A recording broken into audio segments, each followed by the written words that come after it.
All right, committee, good morning. Good morning, everybody. Thank you for being here. Welcome to Joint Labor, Health, and Social Services Committee, and welcome to our LSO staff as well. Glad everybody made it here safely. We will call this meeting to order, and Mr. Caldwell, if you would call the roll. Good morning, Chairman, members of the committee. Senator Crum. Senator Hutchings. Here. Senator Scott. Here. Senator Steinmetz. Here. Representative Klauston. Here. Representative Guggenmoss. Here. Representative Heff. Here. Representative McCann.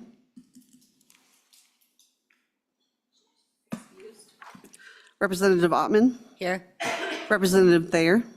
Here. Representative Wasserberger. Here. Representative Yin.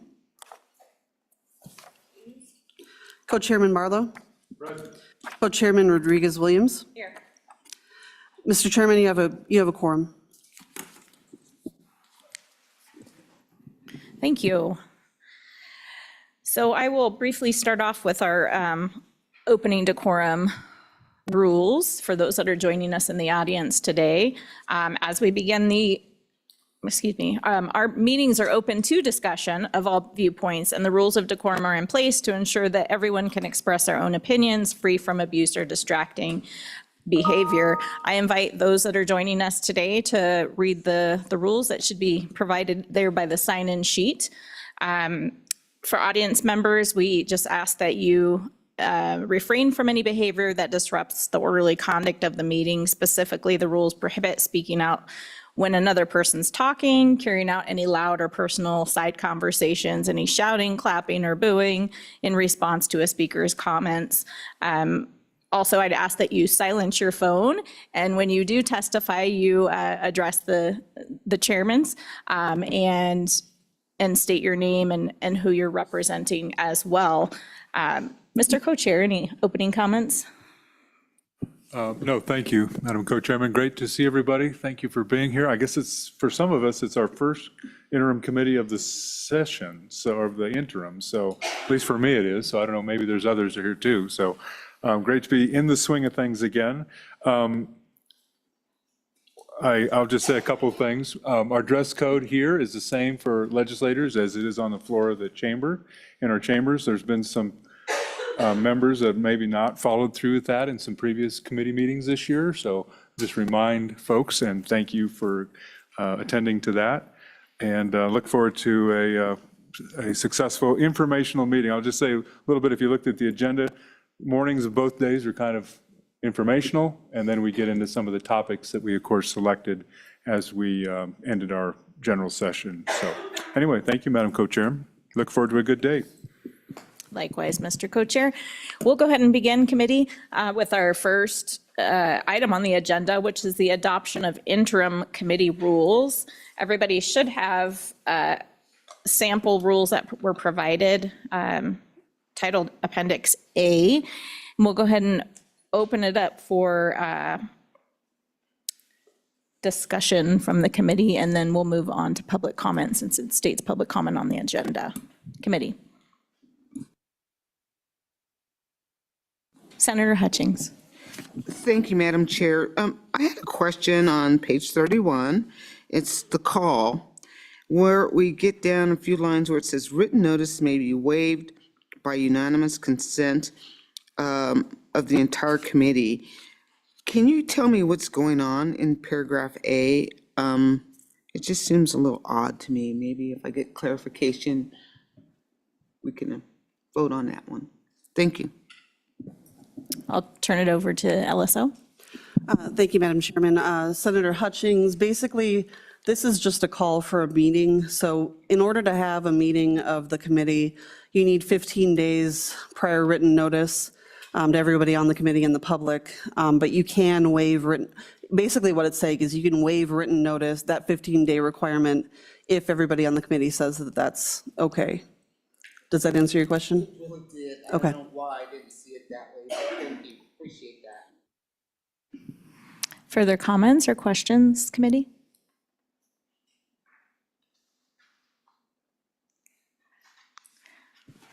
Senator?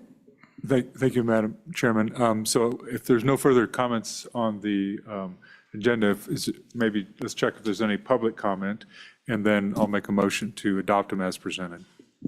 Thank you, Mr. Co-Chair. We'll go ahead and open it up for public comments. Any members of the public or online that would like to testify or contribute to the adoption of our interim committee rules? Okay, seeing none. Co-Chair? Madam Chairman, I would move to the adoption of the committee rules as presented. Seconded by Senator Crum. Okay, any further discussion or amendments? Seeing none. By a show of hands and a voice vote, all those in favor of the good co-chairman Barlow's motion, state aye. Aye. Aye. All opposed? Okay. Sample rules have passed. We will move on to the next item on the agenda, which is agency overview and updates. We'll first hear from the Wyoming Department of Health. Director, if you would come forward.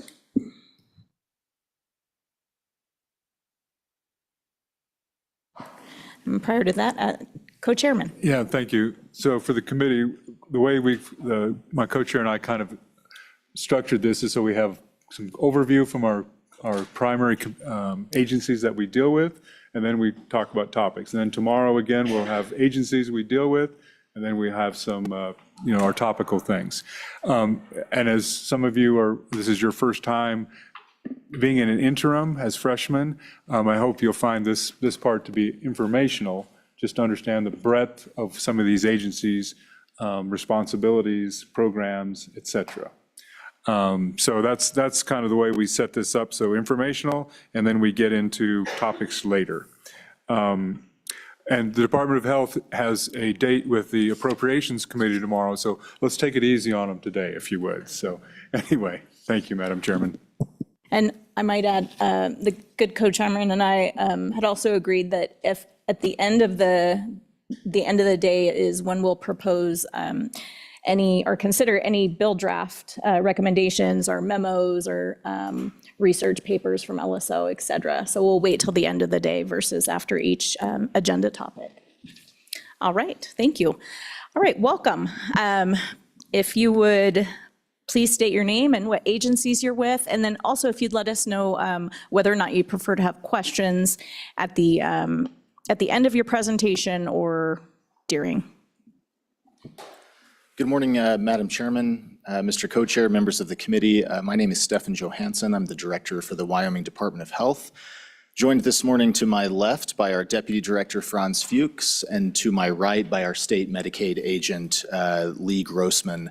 We also have other staff online should you have more detailed questions about various divisions or programs within the Department of Health.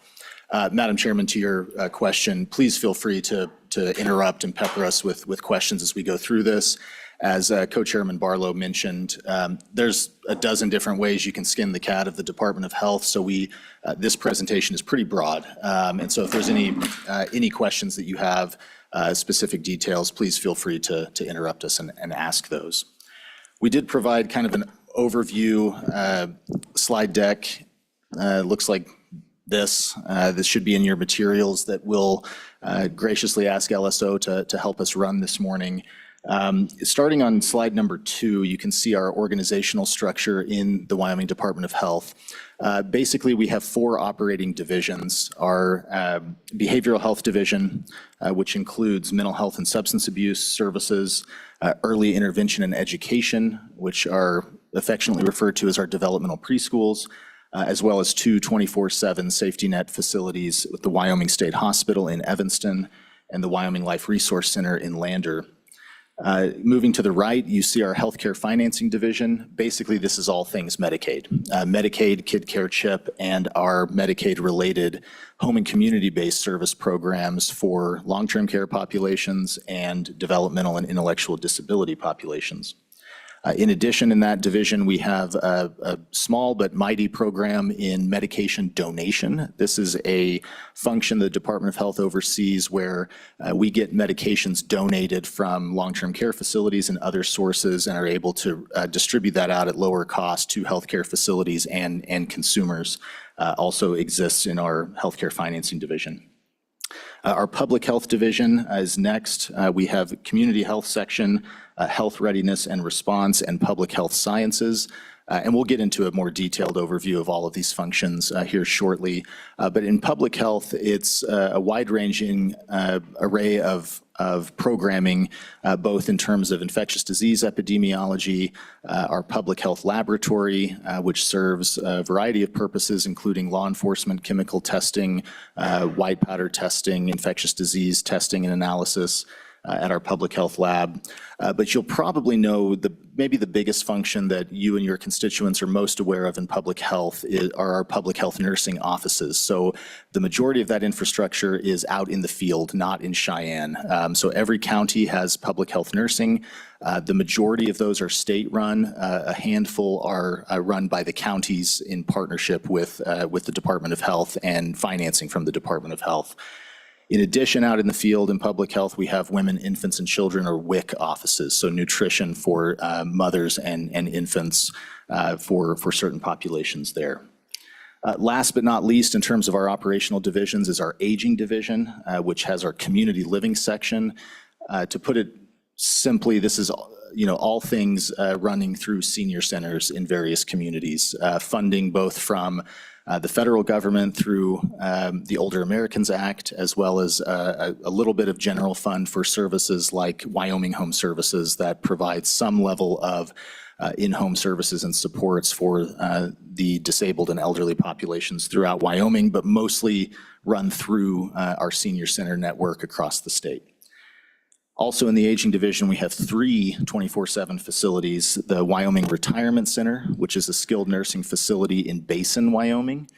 The Veterans Home of Wyoming, which is a skilled nursing facility and an assisted living facility in Buffalo for veterans in Wyoming. And the Wyoming Pioneer Home, which is an assisted living facility in Thermopolis. On the far right of that organizational chart, you have the director's office or our support service units. Some of the functions we have in my office are vital statistics. So when you think of marriage certificates, birth certificates, divorce certificates, we run that out of the Department of Health and in the director's office. A very front-facing, client-facing, consumer-facing function, a lot of customer service to provide people with their vital records and their certificates for various life events. We also operate the Office of Healthcare Licensing and Surveys, both on the state side and the federal side. So I'll mention both of those. On the state side of that office, we do basically life safety construction compliance for a variety of different types of healthcare facilities that the legislature has defined and authorized in statutes. Hospitals, nursing homes, boarding homes, assisted living facilities. When those facilities are constructed or operating, maybe making modifications, there's a licensing component on the state side of this office that ensures that appropriate construction codes are used, that life safety can be upheld in those healthcare settings. The second part of that office is really more of a federal interaction that we do on behalf of the Centers for Medicare and Medicaid Services, or CMS, at the federal level. So any type of healthcare facility that, hospitals, nursing homes, again, that are enrolled in Medicare or Medicaid have to satisfy certain conditions of participation to provide that service. Those conditions of participation are surveyed and enforced through the Office of Healthcare Licensing and Survey. So again, kind of 2 functions in that office, both on the state statute side and also on the federal licensing and survey side. We operate all of our fiscal out of my office, so everything with the Department of Health budget, all of the payments, claims, et cetera, that come out on the financial side is in the director's office. And last but not least, we have an Office of Privacy, Security, Contracts, and Rules. This is a business function as a HIPAA-covered entity, we have to ensure that all of our clients' data that we have, whether it's in Medicaid or our other state programming, that we meet privacy thresholds, keep that data secure, and also do our due diligence to make sure that when that data is shared, that it's shared in a secured environment, generally speaking, within the Department of Health, our other divisions, our other programs, et cetera. That office also manages, we do a lot of contracting in the Department of Health, so all of our contracts, all of our rule promulgations, public records requests, et cetera, go through that office that exists in my shop, in the director's office. I want to stop there really quick because before we move into kind of the overview presentation of different functions of the Department of Health, had a good discussion with Senator Steinmetz this morning. There are a lot of ways we can present a large agency like the Department of Health. What we elected to do today as more of an educational overview is try to roll these functions up into functional categories that make sense. You can present the Department of Health by the budget book, you could present it by our statutory authorizations, but what we tried to do here, hopefully somewhat successfully, is roll these up into a handful of categories. Our direct care functions, where we as the Department of Health are literally providing care directly to people. Community services that we essentially pay for, whether that's through Medicaid or mental health centers or senior centers or developmental preschools, where we're essentially a payer, a financer. Core public health services, like I mentioned, some of those public health functions that exist in the department, we've rolled those up into a singular category. And finally, regulatory functions, a few of which I already mentioned, licensing and survey, Office of EMS, a few of those. But to be clear, again, there's a lot of different ways we could present the Department of Health, and some are useful in some contexts, like going through the budget book, seeing our divisional structure, all of the appropriations, the funding sources. We tried to tie that together, but again, roll it up into something that's a bit more intuitive than going through the 300-page budget document, which I find very helpful, but some members of the public, folks with more general understanding of state government might not. So I'll stop there, see if there's any questions about the organizational structure before we move on to some of those functional areas.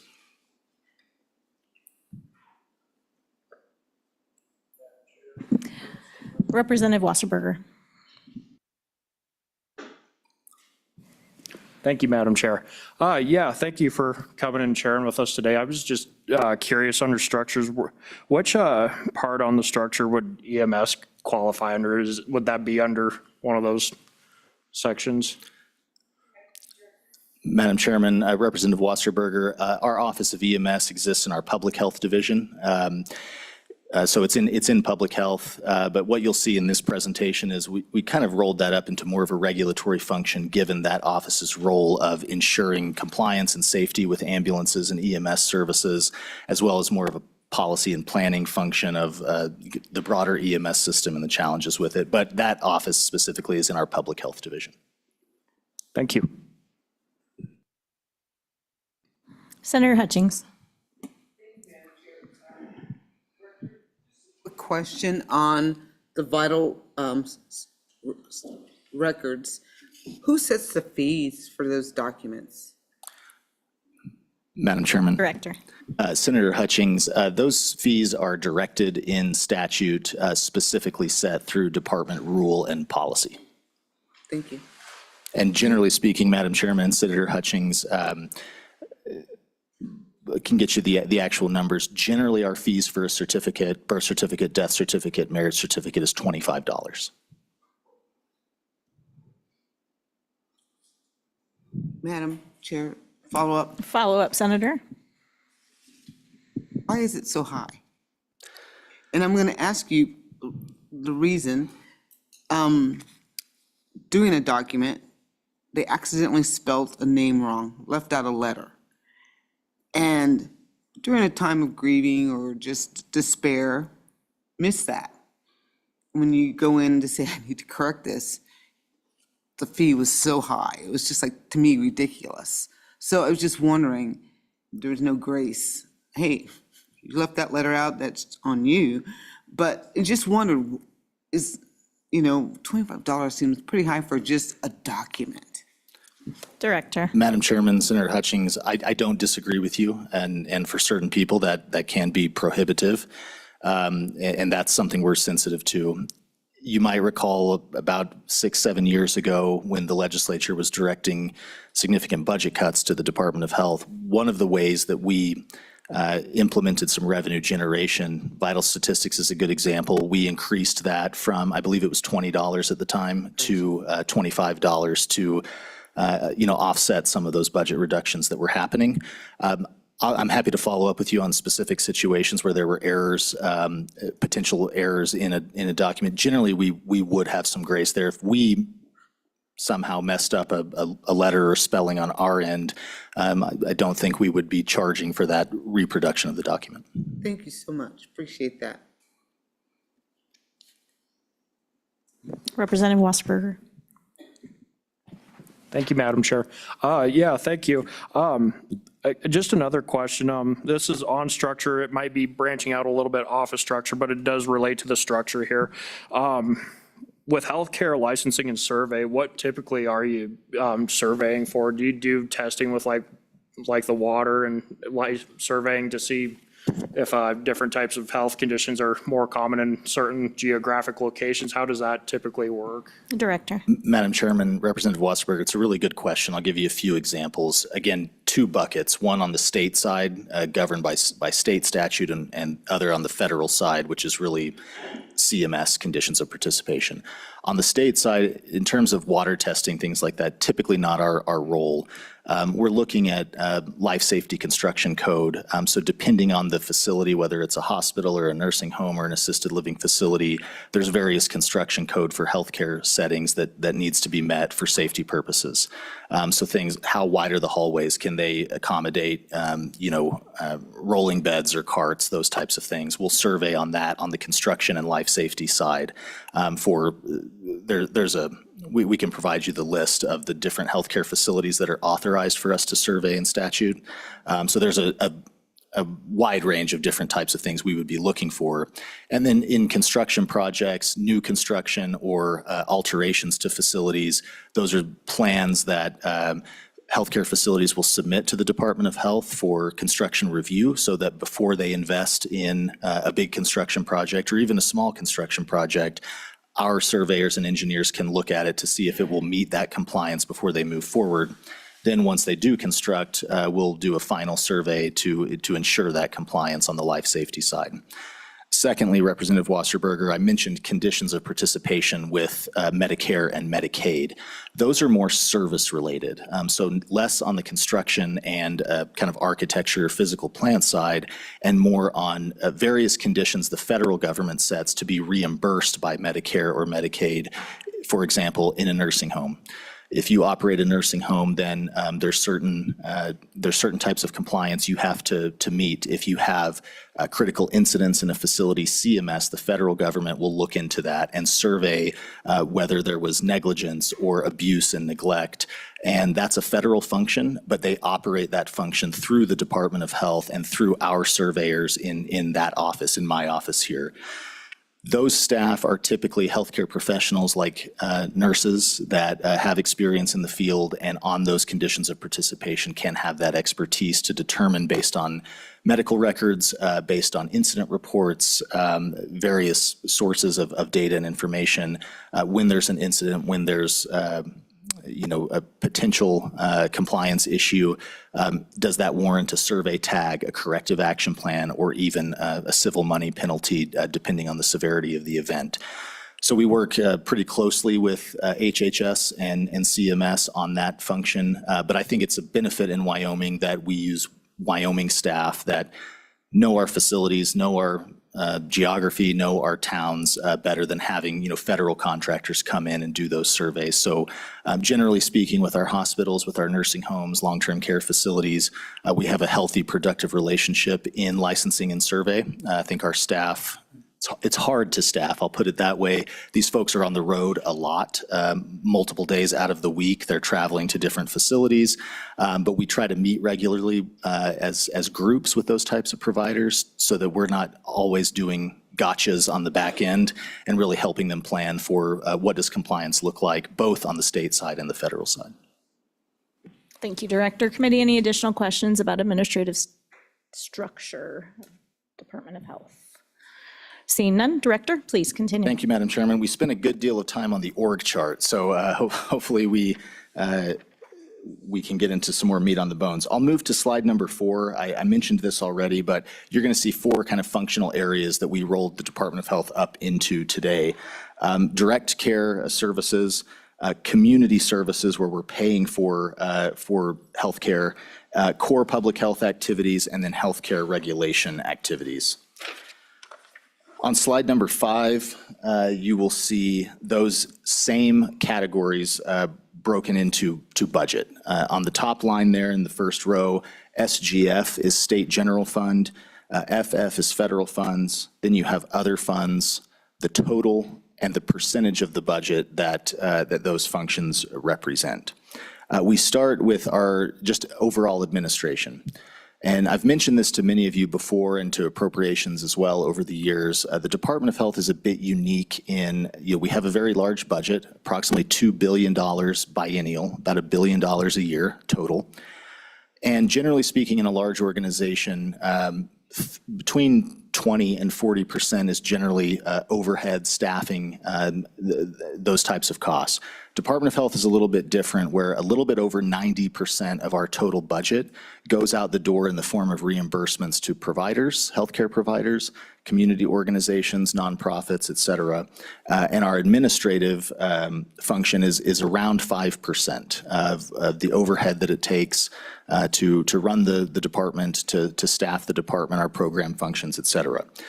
Generally speaking, that's because we have a handful of line items that are quite large, both in Medicaid, community mental health, as well as developmental preschools, and our 2 facilities in behavioral health, the State Hospital and the Life Resource Center. Those 5 categories account for the vast majority of the Department of Health's budget. Medicaid, mental health, substance abuse, developmental preschools, and our facilities. So again, a bit unique in organizational structure when you look at a large company or even other departments typically have higher staffing levels, higher administrative or overhead levels. The Department of Health is somewhat unique in that regard.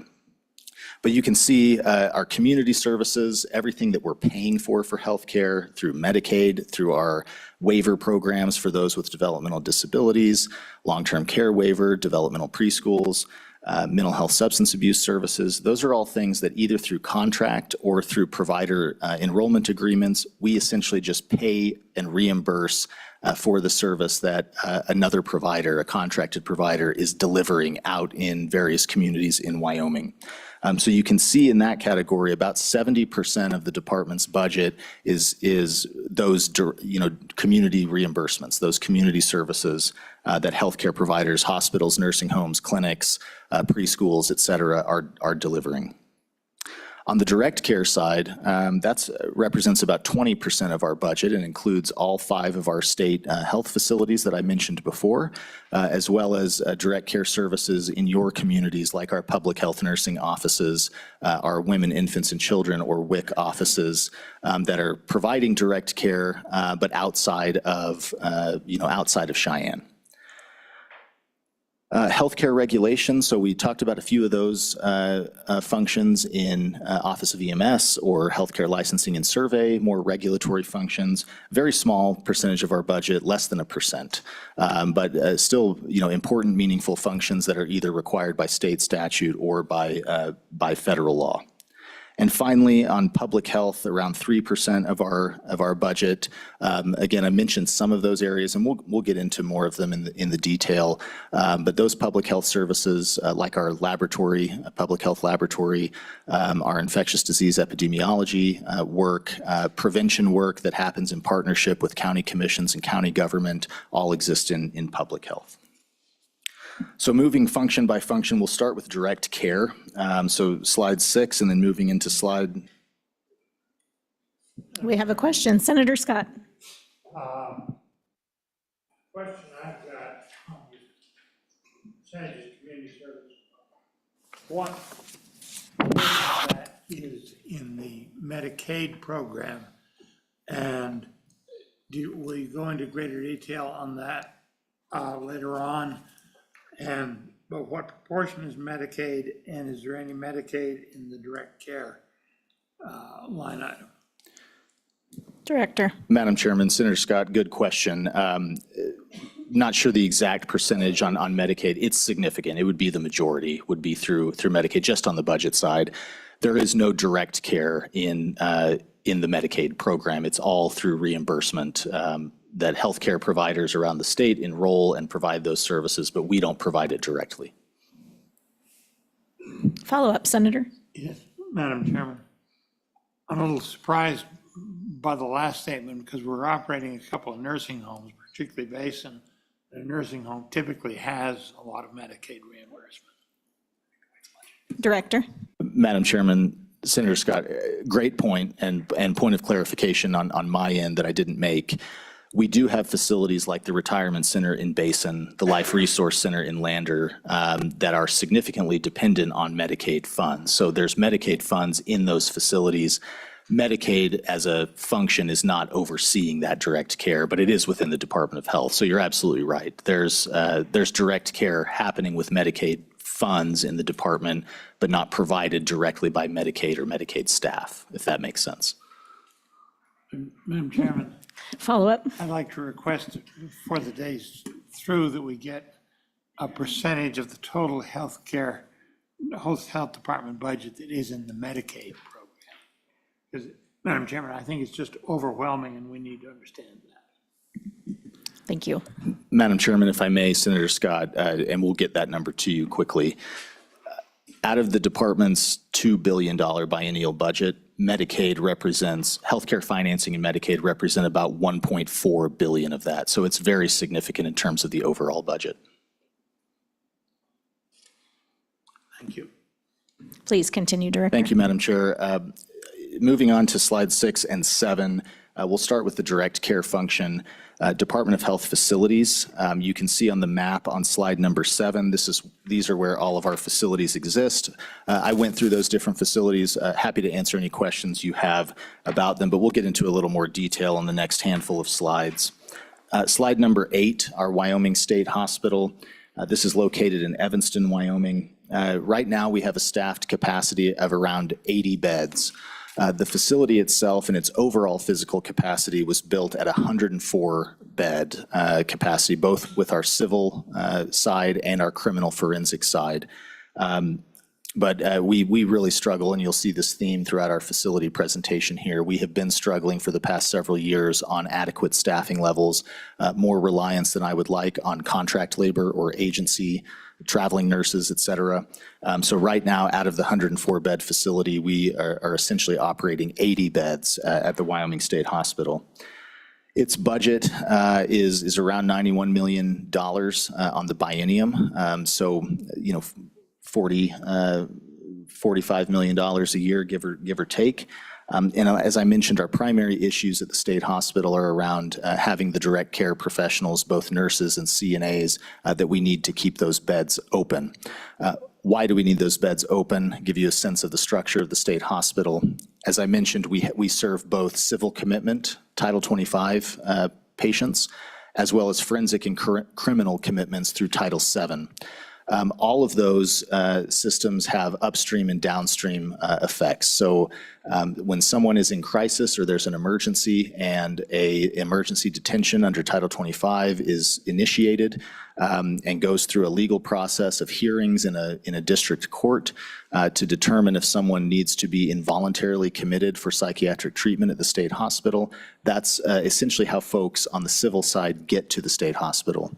Secondly, on the Title VII side, on the criminal side, folks who have been charged or alleged to have committed a crime, but may have a mental health or a psychiatric issue going on. There's a legal process through Title VII where a judge can order an evaluation of a criminal defendant and in different stages of the process, potentially order restorative services for that detainee at the state hospital for their competency or mental health to be restored so that they can stand trial for a crime, as well as folks that after that process might be committed to the state hospital as not guilty by reason of mental illness. And those are the types of civil and forensic patients that we get at the state hospital. And what I was getting at is that if we don't operate those beds, then you start to see wait lists and wait times creep up at the state hospital, both in Title 25, which impacts courts, county attorneys, sometimes local hospitals or providers that are holding and in some cases treating those folks that are on the wait list. And then on the Title VII criminal side, folks who are in county jails who are ordered to the state hospital for restorative services or mental health services, those wait lists will grow if we don't have those beds operational. And so it can be a significant issue, and that's why we do make the decision to rely on contract staff when we struggle to recruit nurses and CNAs at some of these settings that are, quite frankly, difficult to work in. We serve some of the most vulnerable folks in the state at the state hospital, folks with aggressive behaviors, violence, and it can be at times difficult to staff. We've made some good headway in the last year or so, especially with CNAs at the state hospital, reducing our vacancy rate with those positions.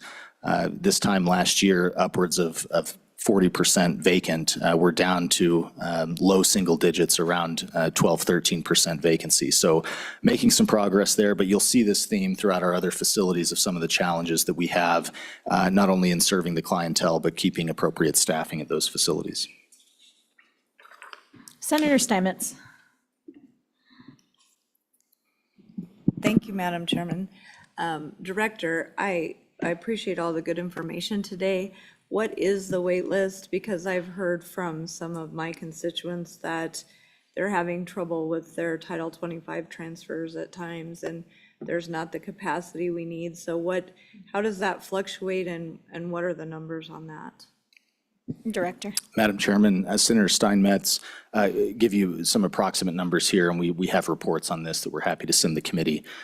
Right now on the Title 25, so the civil commitment side, I believe we're around a month and a half wait time, probably 30 to 60 days from the point that we get an involuntary hospitalization order to admission.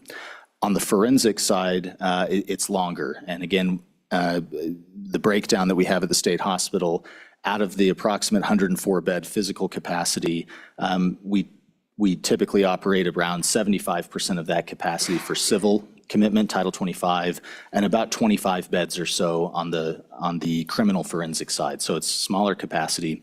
And that wait time for Title VII orders, inpatient orders to the state hospital right now is around 4 to 5 months. It has fluctuated over the years, as you mentioned. We're nowhere near California right now, which is around 5 to 6 year wait time on their forensic hospital. But it's not sufficient. It's not acceptable in my mind. We're working with law enforcement, state hospital, A&I, governor's office to do as best we can to beef up that capacity, but also increase that bed turnover rate where we can get folks in, do acute stabilization, and get folks out. We'll get into some of that with the connection to our other facilities, but it's a significant challenge, and I'm acutely aware and know the pain that is felt with law enforcement, with local jails, county jails on those wait times. It's challenging. Senator Scott. Couple of things. One, I'd like to reinforce the primary issue things, the nursing staffing and difficulty in the transition out. That has been a chronic problem, both of them, as long as I can remember. I can remember listening to the Appropriations Committee as a lobbyist in 1975, and the director of the state hospital was talking about difficulty of nursing shortages. And the committee needs to understand this is nothing new. This is a long-term chronic problem. And the same is true, perhaps not quite the same degree, in the ability to move people out to appropriate secondary placements. It's been a problem the committee needs to work on because it is not a simple thing to deal with. I would ask on two issues I think may be related. One, are there, historically in mental health, Wyoming, like I think every other state in the union, used to have a big warehouse for mentally ill people. We've got rid of that, treat them in the community, and use the state hospital for emergencies, for adjusting medications in crisis, and try to get people discharged. My question to the department is, there some need for just a few beds for long-term patients that simply will not comply and cannot function in the community system? In terms of keeping us all safe, is there need for a few beds for that purpose, either here or at Lander? And what's the interplay between failures in our mental health system and the homelessness problem? Director. Madam Chairman, Senator Scott, some very good points there and some excellent questions. I'll try to answer as succinctly as I can, but you're right, it's a significant issue of, we used to have around 700 beds at the state hospital, decades ago. Around the same number at the Life Resource Center in Lander, going back to the 70s and even 80s. But as the country and societies begin to deinstitutionalize and try to serve people more in community settings, that capacity has shrunk. So you're spot on there. One of the primary issues we were, and the legislature was addressing with rebuilding the Wyoming State Hospital, which we're thankful that the state made the investment in that. We have a new state hospital in Evanston. I know some of you have been there. We had the committee there about 1.5 years ago, 2 years ago. Wonderful facility, brand new, state of the art. One of the issues we were trying to address there are populations that become long-term at the state hospital. And typically, just to give you an example, you'll have someone who's committed under Title 25, dangerous, homicidal, suicidal, deep psychotic issues. But over time, we treat those conditions. Discharge is not possible for a community setting because of their condition.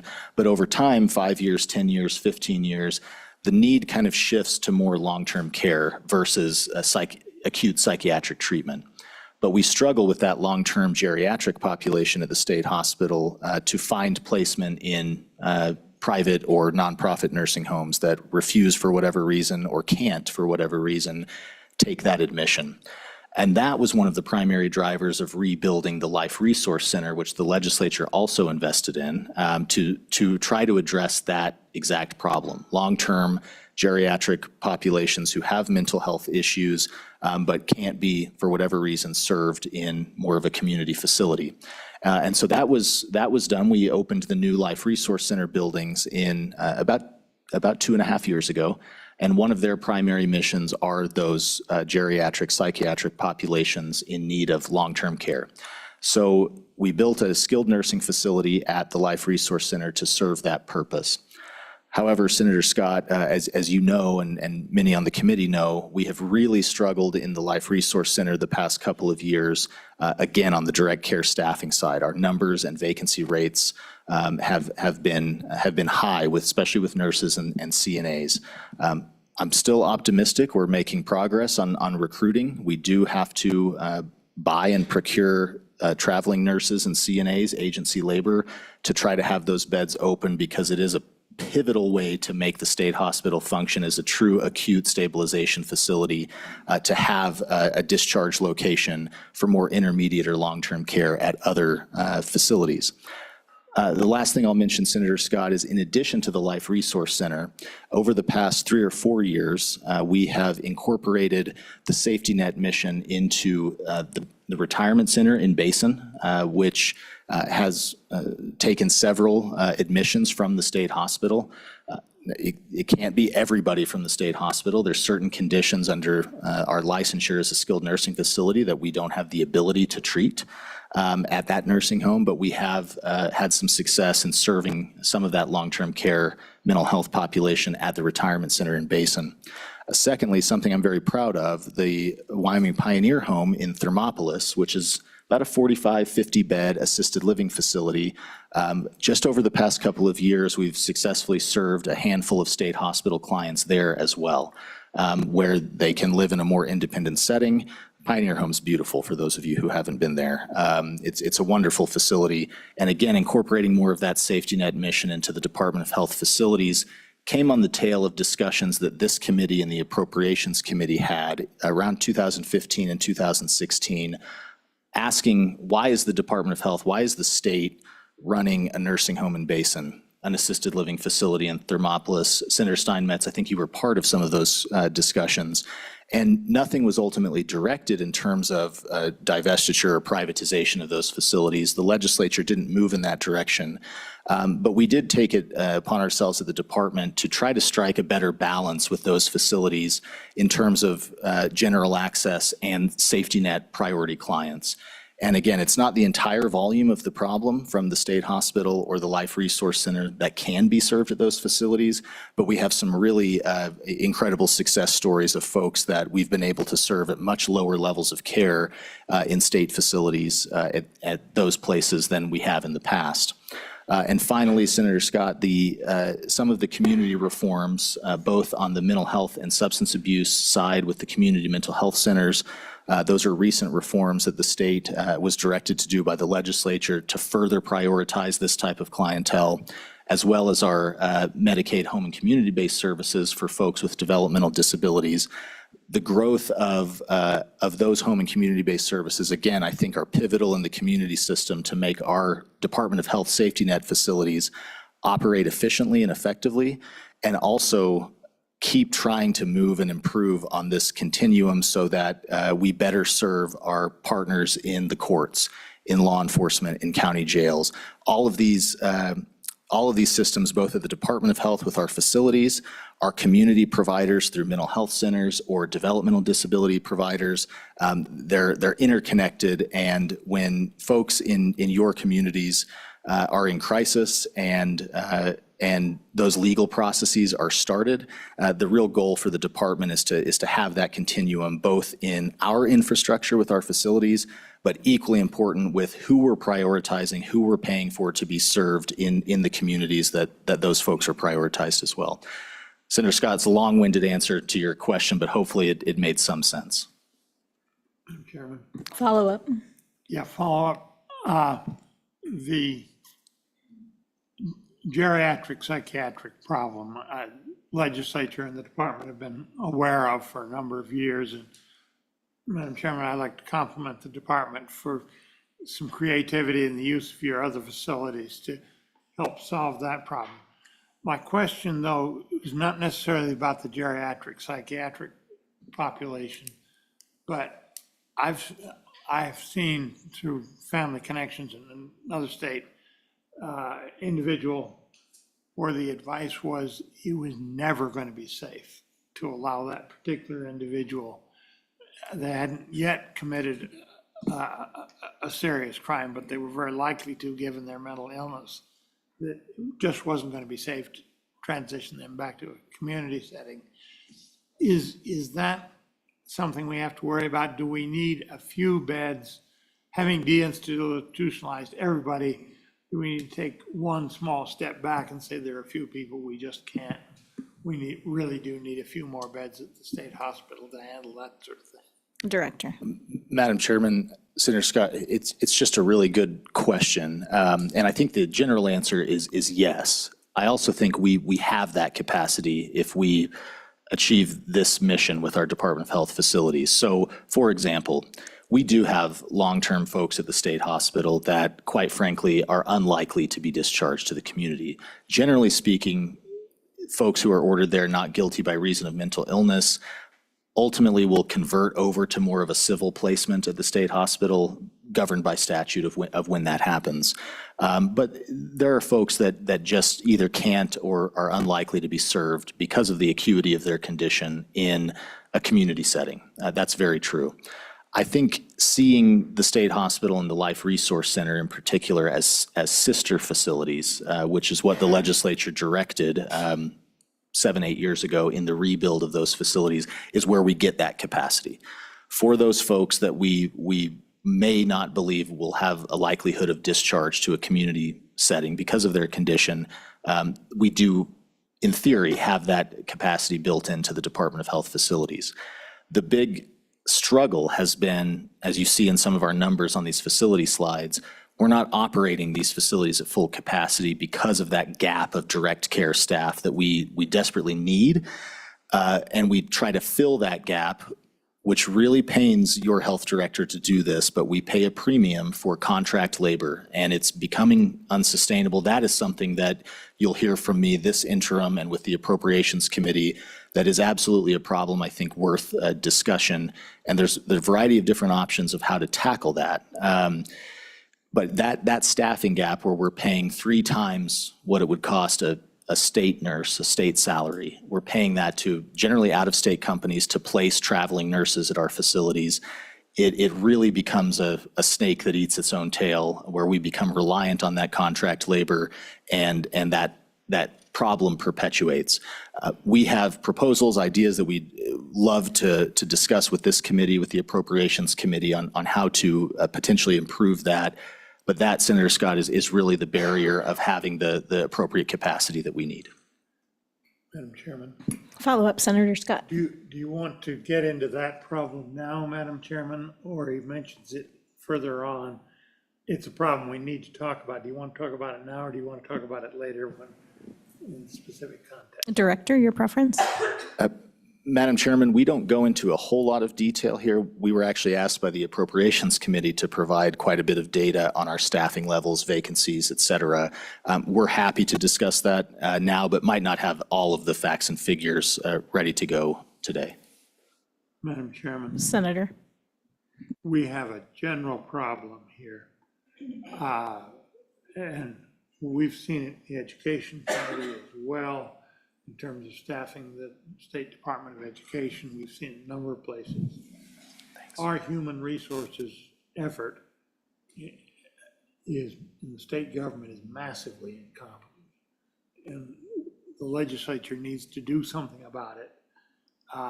We're seeing expensive symptoms of it right here, but it's part of a general problem that I think runs right across the state government. And I don't know to what extent this committee needs to get into it or not, but somebody sure does, because it didn't work. Thank you, Senator. Director, let's have the conversation. Madam Chairman, it can be brief here, but happy to dive into the details.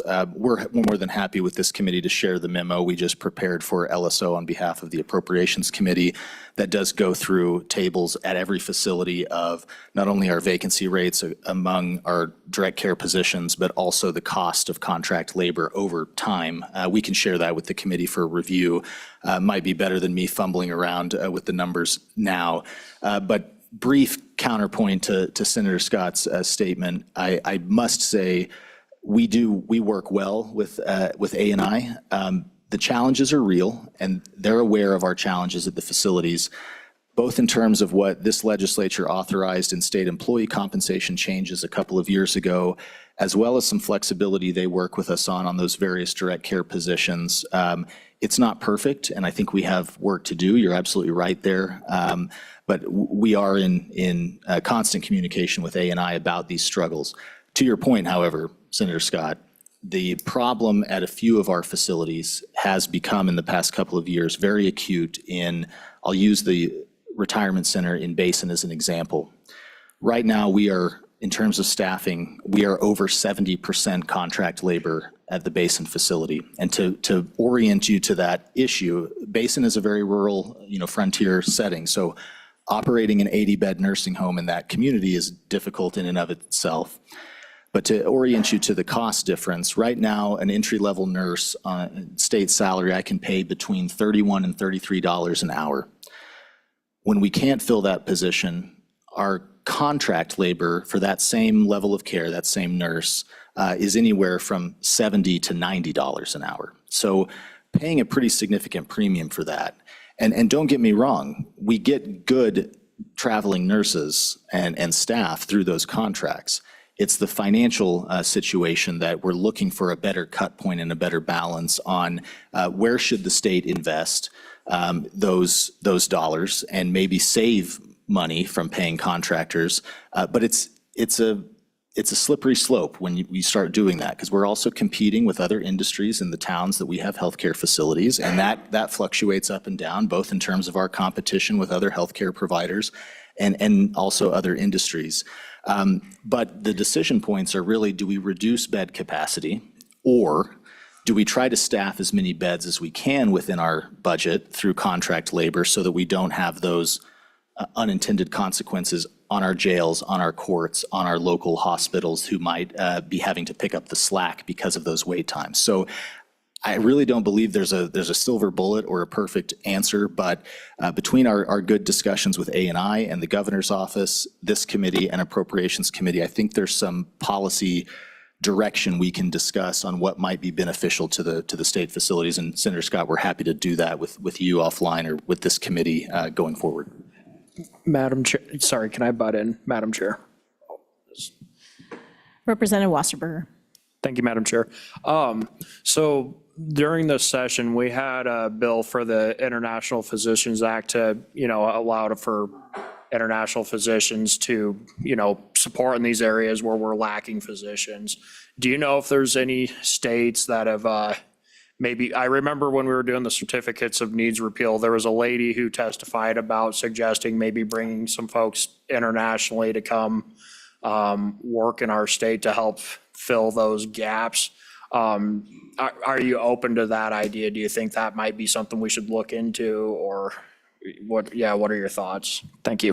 Director. Madam Chairman, thank you. Representative Wasserberger, we do, it's low volume, but we have had, H-1B visas at our facilities, both in terms of, nurses and CNAs. So it's definitely a possibility. And apologies for getting a little bit philosophical here. We would love and prefer to recruit within Wyoming. That's, in terms of retention with direct care staff, our success comes from when we have people who are a bit stickier, establish roots here in Wyoming, start a family, et cetera, and also have a career path in our facilities that we're really trying to leverage and also improve. So if you start with us in some of these really challenging settings that we operate, and you're a CNA, we want to be there to be a pathway to become an LPN nurse, become an RN, really have that mobility. So we do educational leave. We've started in a small way based on the legislature's appropriation from last year to offer some select tuition reimbursement for some of these staff. That's just now getting started and I think is promising. But I do think that's a better solution than looking out of state or even out of the country to staff our facilities. But your point's well taken, because we need to have staff, and we will explore those options when we and we have in the past. It's just it's relatively low volume. Follow-up, Representative Wasserberger. Thank you, Madam Chair. Have you guys, has there been any studies done? Because I know here in Wyoming, usually for nursing, you can usually get a lot of help as far as your tuition goes and all that stuff to be able to get the credentials needed to become a nurse. Have you guys seen any uptick in the employment rate with those programs, or has there been any studies? Have you seen any results of that improving? Director. Madam Chairman, Representative Wasserberger, yes. Again, lower scale. We're not fully scaled up to offer universal tuition reimbursement. So we have a select budget to be able to, in a targeted way, pay for some tuition. I get selfish on the back end when we do educational leave for a CNA that's becoming a nurse. Essentially, we pay them as a 40-hour-a-week employee. They work 20 hours, and the remaining 20 is going to school, doing their coursework, et cetera.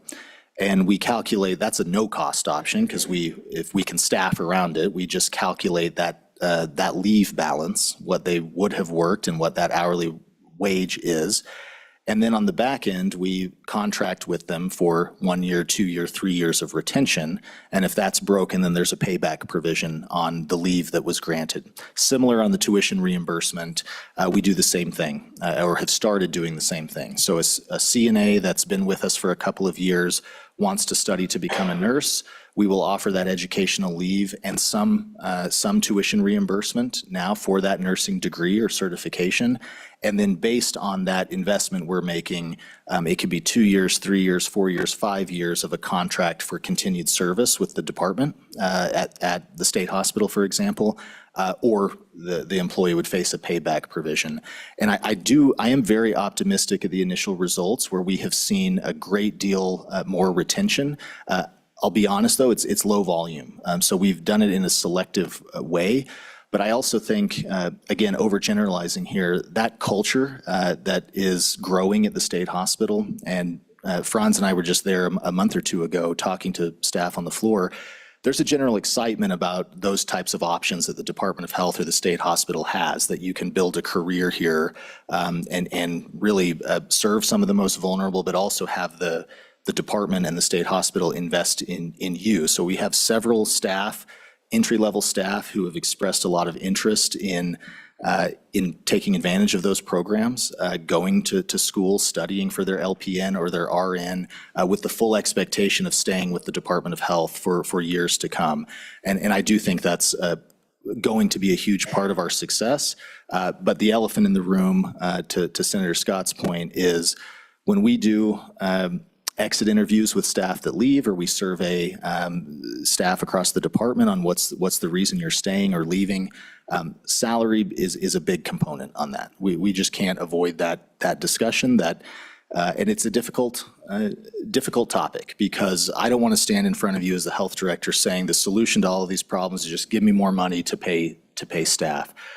But in this targeted way, when we're talking about safety net facilities that really are serving a purpose that is outside of kind of general healthcare operations or healthcare industry, it's civil commitment, it's forensic commitment, it's your life resource center, folks that will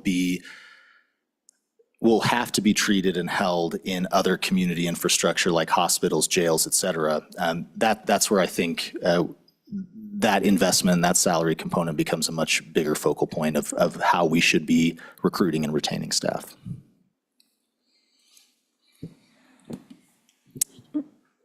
Representative Ottman. Thank you, Madam Chairman. Just to follow up on that, thank you, Director. With that, I'm so excited to hear about the people that are hiring in. It's like in the old days of people coming in at the ground level, getting trained up in a business and then staying. It's a concept that worked then, and I'm glad to hear it's back. But what I'm wondering is, are you into communication with the colleges that have nursing programs and different things like that? Are they funneling their students to you? Because they seem to be very active programs. Director. Madam Chairman, Representative Ottman, thank you for that question. Pardon me for bragging on the state hospital, but just in the past couple of years, that's been one of the keys. Our Director of Nursing has done an outstanding job partnering with our community colleges and our universities. I think he or his staff are at almost every one of their recruiting events, their graduations, talking about the state hospital, talking about Department of Health facilities, and we've seen a good bit of interest in CNA and nursing students interested in that type of setting. In addition, we host clinical rotations at the state hospital for nursing students, and that's really grown in the past year or two, both from in-state colleges, the University of Wyoming, and even had a whole team of nurses because of the quality of service at the state hospital that flew in from California to do their clinicals with us. And we try to, promote the state hospital when we have visitors or clinical rotations going on.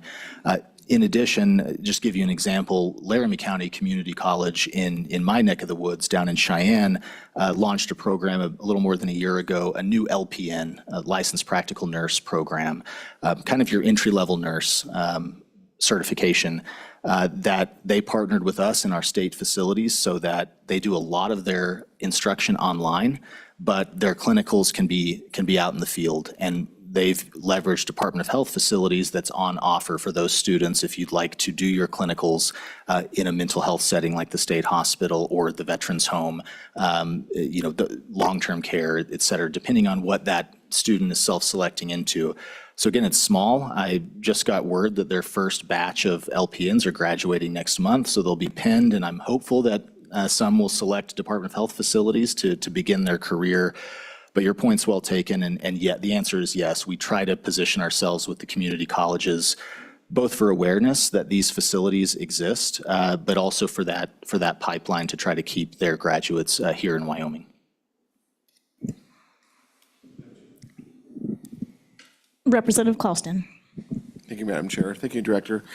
Has there been any talk in these facilities where we have shortages, a type of WICHE program? I understand what you've talked about if they stay for so long, but is that something the state could look at? We pick certain facilities that are shorthanded, state-funded with a WICHE type program. Director. Madam Chairman, Representative Clauston, no, we haven't looked at something specific like that. Would certainly be interested in those discussions. Generally, the concepts we've had is around loan repayment or, like I said, educational investment, those types of things, but could very well fit into a track for safety net Department of Health facilities, whether it's in WICHE or WWAMI. We can certainly explore that. Senator Crum. Madam Chairman, my question is back to the community colleges and the University of Wyoming instructing and teaching new nurses. Is there enough of them being produced in the state between the community colleges and the University of Wyoming to meet the needs not only of the state, but our hospitals and other needs around the state? Director. Madam Chairman, Senator Crum, I think the community colleges do an excellent job with their programming, producing this type of labor, these certifications, et cetera. This is not my role to comment on, but since you asked the question, from my perspective, just economically speaking, the fundamental problem is that even if the pipeline with our community colleges or university is increased, and a lot of effort over the last several years has been made to do just that, it's the outmigration to other states that seems to be the problem, both in the healthcare industry and more broadly, that there's larger markets to our neighbors down south, to our neighbors out west or up north, where there's just more demand for that type of labor or potentially higher paychecks for that. So I think the more macro problem to solve is if that pipeline is happening and we're producing more CNAs, nurses, mental health techs, et cetera, how do you keep them in Wyoming, not just selfishly for my facilities, but for the industry writ large? Thank you. Senator Steinmetz. Thank you, Madam Chairman. And that would be my question. If we're paying the travelers $60 to $90 an hour and we're paying our staff $30 for these high-risk situations, have you done the wage, looking at all the wages in surrounding states and facilities comparable, and how do we compare? And then what does it take for the state of Wyoming to be competitive in our pay scale? Director. Madam Chairman, Senator Steinmetz, another really good question. So yes, we and ANI looks at that market competition. It's tough you try to get a good range. We're not the only operation in state government, so there's other departments that have nurses or even CNAs, security professionals, et cetera. So yes, those market studies are done. Those of you who have served on appropriations know we call it MPP, where the state has tried to invest that we want to be at least at 90% MPP on what we can offer. Fundamental challenge there is that the data is always dated, right? I think our recent market analysis at the state level is based on 2022 data. So it's always changing, it's always fluctuating. But to your point, Senator Steinmetz, it sounds like an easy problem to solve. We're paying a contractor $80, we're paying a state nurse $30, pay state nurse $40, save on that $80, and you save money for the state. And that would be true except for if we want to have some sort of equity in the staff that we do have that have stayed with us. Then you're talking about an increase from that $31, $33 an hour for an entry-level nurse, and I'm just using 40 as a random hypothetical, When you lift all of those positions up, the price tag becomes higher and the savings reduces. So it's a challenge, but I think you'll see in our data as we get more into the detail or in subsequent discussions, it's becoming somewhat unsustainable and we've tried to limit reducing bed capacity, shutting off beds because of those upstream and downstream impacts. But this level of investment in contract labor is not sustainable over multiple years. We're making it work, but it's becoming very challenging. Thank you. Okay. Director, I'd like to circle back to Senator Scott's concern about job performance coming out of A&I. As a director, do you receive annual reports as to how many applicants apply for these positions, how many were qualified, and how many were actually interviewed through the process? And if so, I'd be curious I would actually like to see these reports before we throw money at our increasing wages and so forth.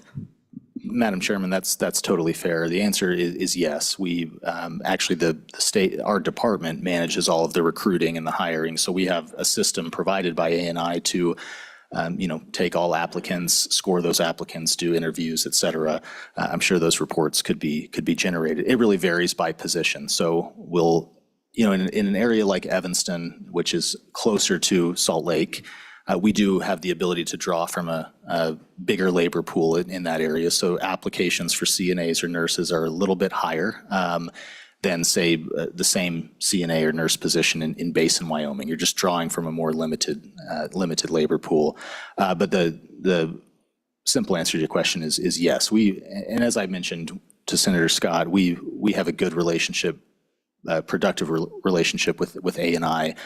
They're in an equally tight spot as we are. There's not easy solutions here that either don't have significant cost attached to them or other concerns like equity with other state employees. So I'm sensitive to their challenges, and this is certainly not an A&I, from my perspective, not an A&I generated problem. It's more fundamentals with the healthcare labor market. And I have one follow-up for you. Sure. Knowing people that work in the medical field, obviously some professions have caught on that you make more money being a traveling nurse, for example. What has your department done to ensure that I'll just call them cheaters. There's no cheaters or folks out there that are trying to buck the system. Perhaps they live in Salt Lake, but could relocate to Evanston and they're calling themselves a traveling nurse just to make that extra $40 an hour.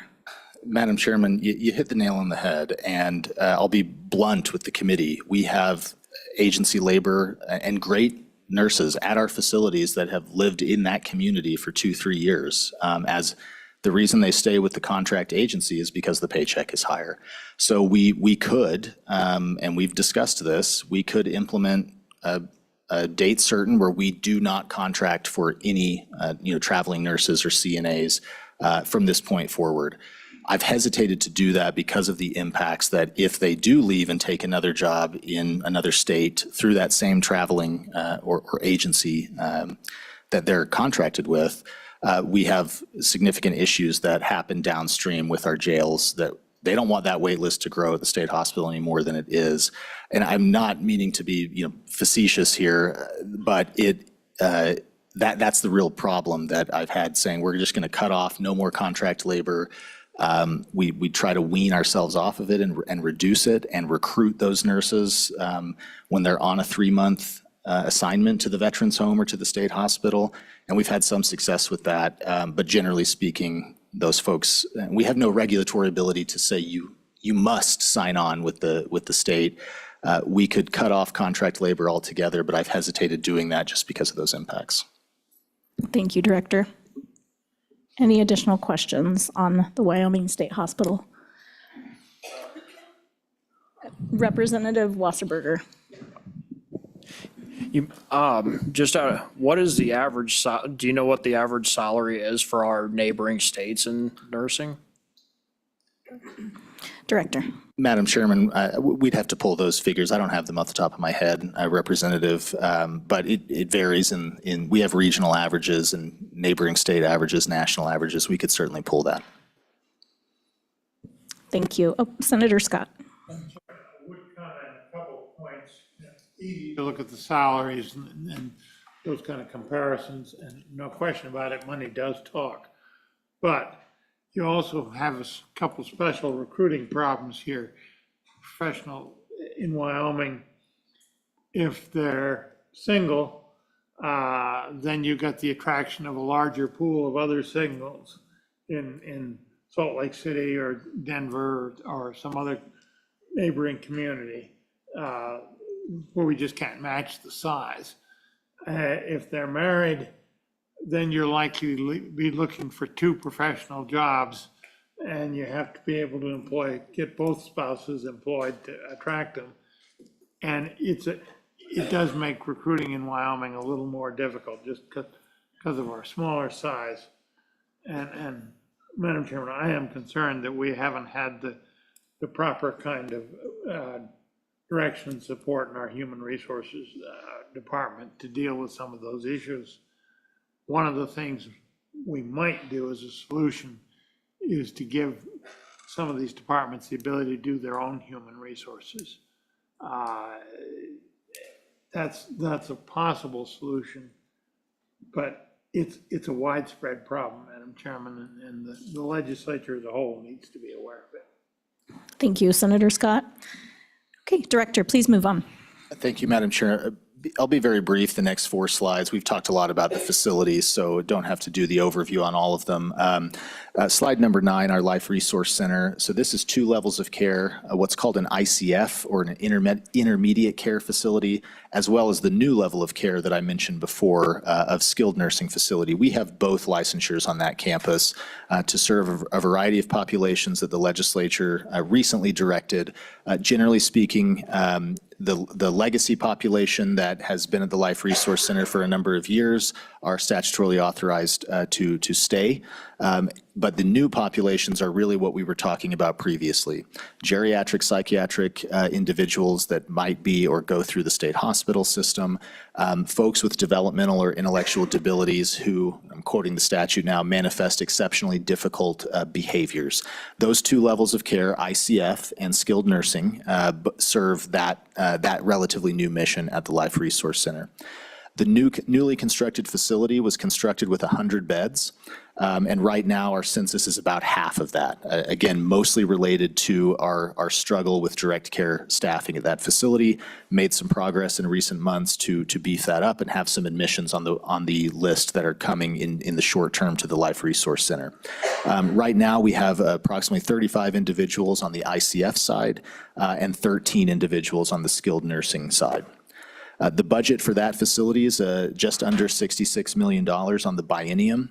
And as you see below there, we do struggle on direct care staffing, as well as, similar to the state hospital, a real priority of ours at this facility is to continue to find appropriate and less restrictive placement in community providers, often governed and financed by our healthcare financing division in our developmental disability waiver programs.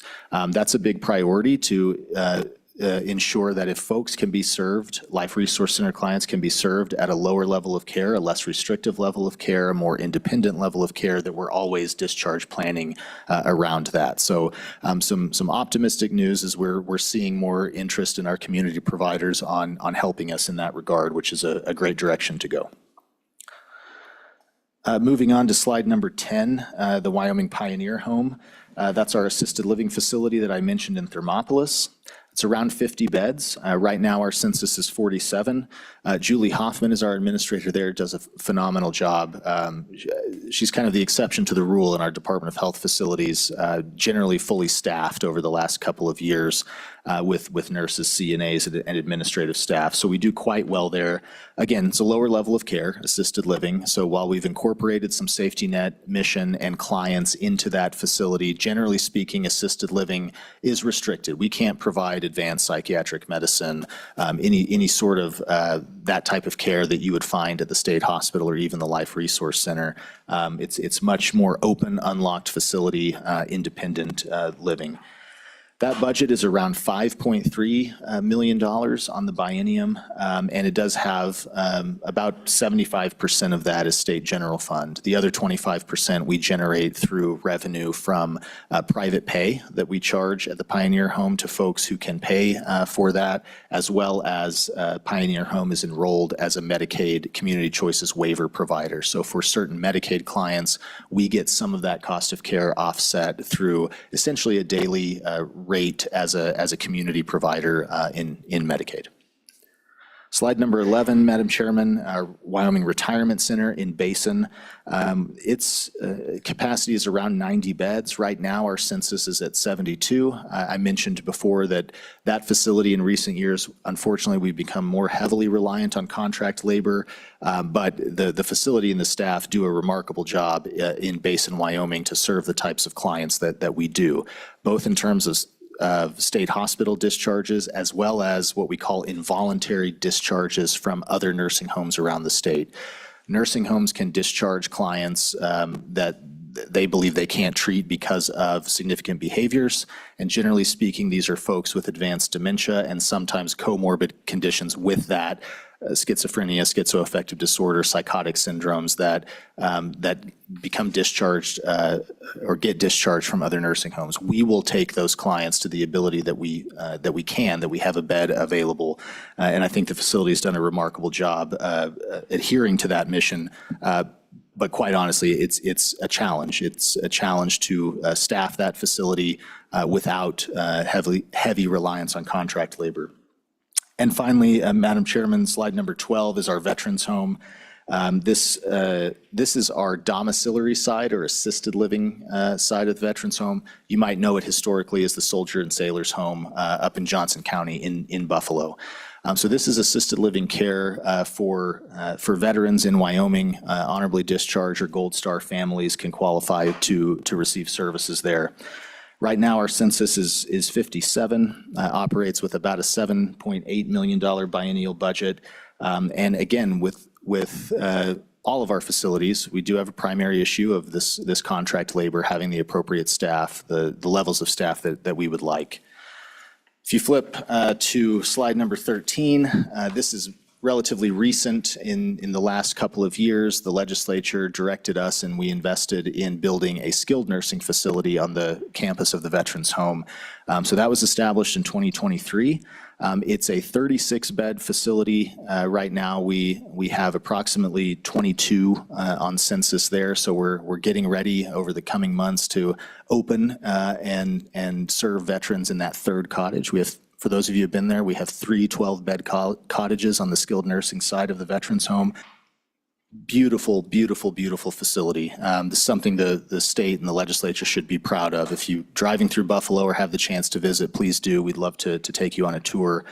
And that's about a $5.3 million biennial budget, and also has a unique financial model that we designed into it in conjunction with the legislature a couple of years ago, where once we get at full capacity, we can leverage a state-based Medicaid reimbursement rate at that facility and layer on top of it a per diem that the veteran gets from the VA, from the Veterans Administration at the federal level. And over time, our goal is to cash flow that facility to essentially break even, where there's no general fund subsidy necessary, because we can actually realize a profit from that financial model. But Stefan's not going to keep the profits. We are going to reinvest that when we hit that mission to discount private pay veteran rates for folks who come to that facility who aren't yet on Medicaid, that we can discount that private pay rate for their admission to that facility. So I would say we're probably a year or 18 months from getting to that revenue neutral or break even point. But that's what we're gearing up to do, so that over time, that facility does not require a general fund subsidy. Okay, finally, with slide number 14. Senator Scott. Oh, excuse me. Madam Chairman, two first on the Pioneer Home in Thermopolis. Going back 6-7 years ago, there was quite a problem up there with the facility running at only partial capacity, with the cost per individual therefore going way high. I see they've they fixed that, and I would like to compliment the health department on what's been done there, because clearly that was a problem that was identified, and they, looks like they have got it solved. Second, just a very quick question. On slide 12, VA per diem for domiciliary care is low. What is it? What is that? Madam Chairman, Senator Scott, so at the domiciliary side, those veterans do have a VA per diem. It just does not cover the full cost of care, and it's not intended to from the VA. I won't insult our partners at the VA, but it's lower than what it takes to serve those residents. So there's a general fund subsidy that's necessary to provide that care. Madam Chairman, Follow-up, Senator? how much is that per? Madam Chairman, Senator Scott, it's around, if memory serves, about $50 a day. Our cost of care there is over $100 a day, so there's a significant gap. But we can get you those exact figures, but if memory serves, it's around that ballpark. Okay, Director, please continue. Madam Chairman, wrapping up the facilities side, you'll see, won't spend a lot of time on this on slide 14. This comes from the facilities task force that was authorized by the legislature, operated from 2014 to about 2022. This is kind of the macro mission of serving some of the most difficult populations in the state that the task force and ultimately legislature agreed upon. So you see a little table there of types of populations.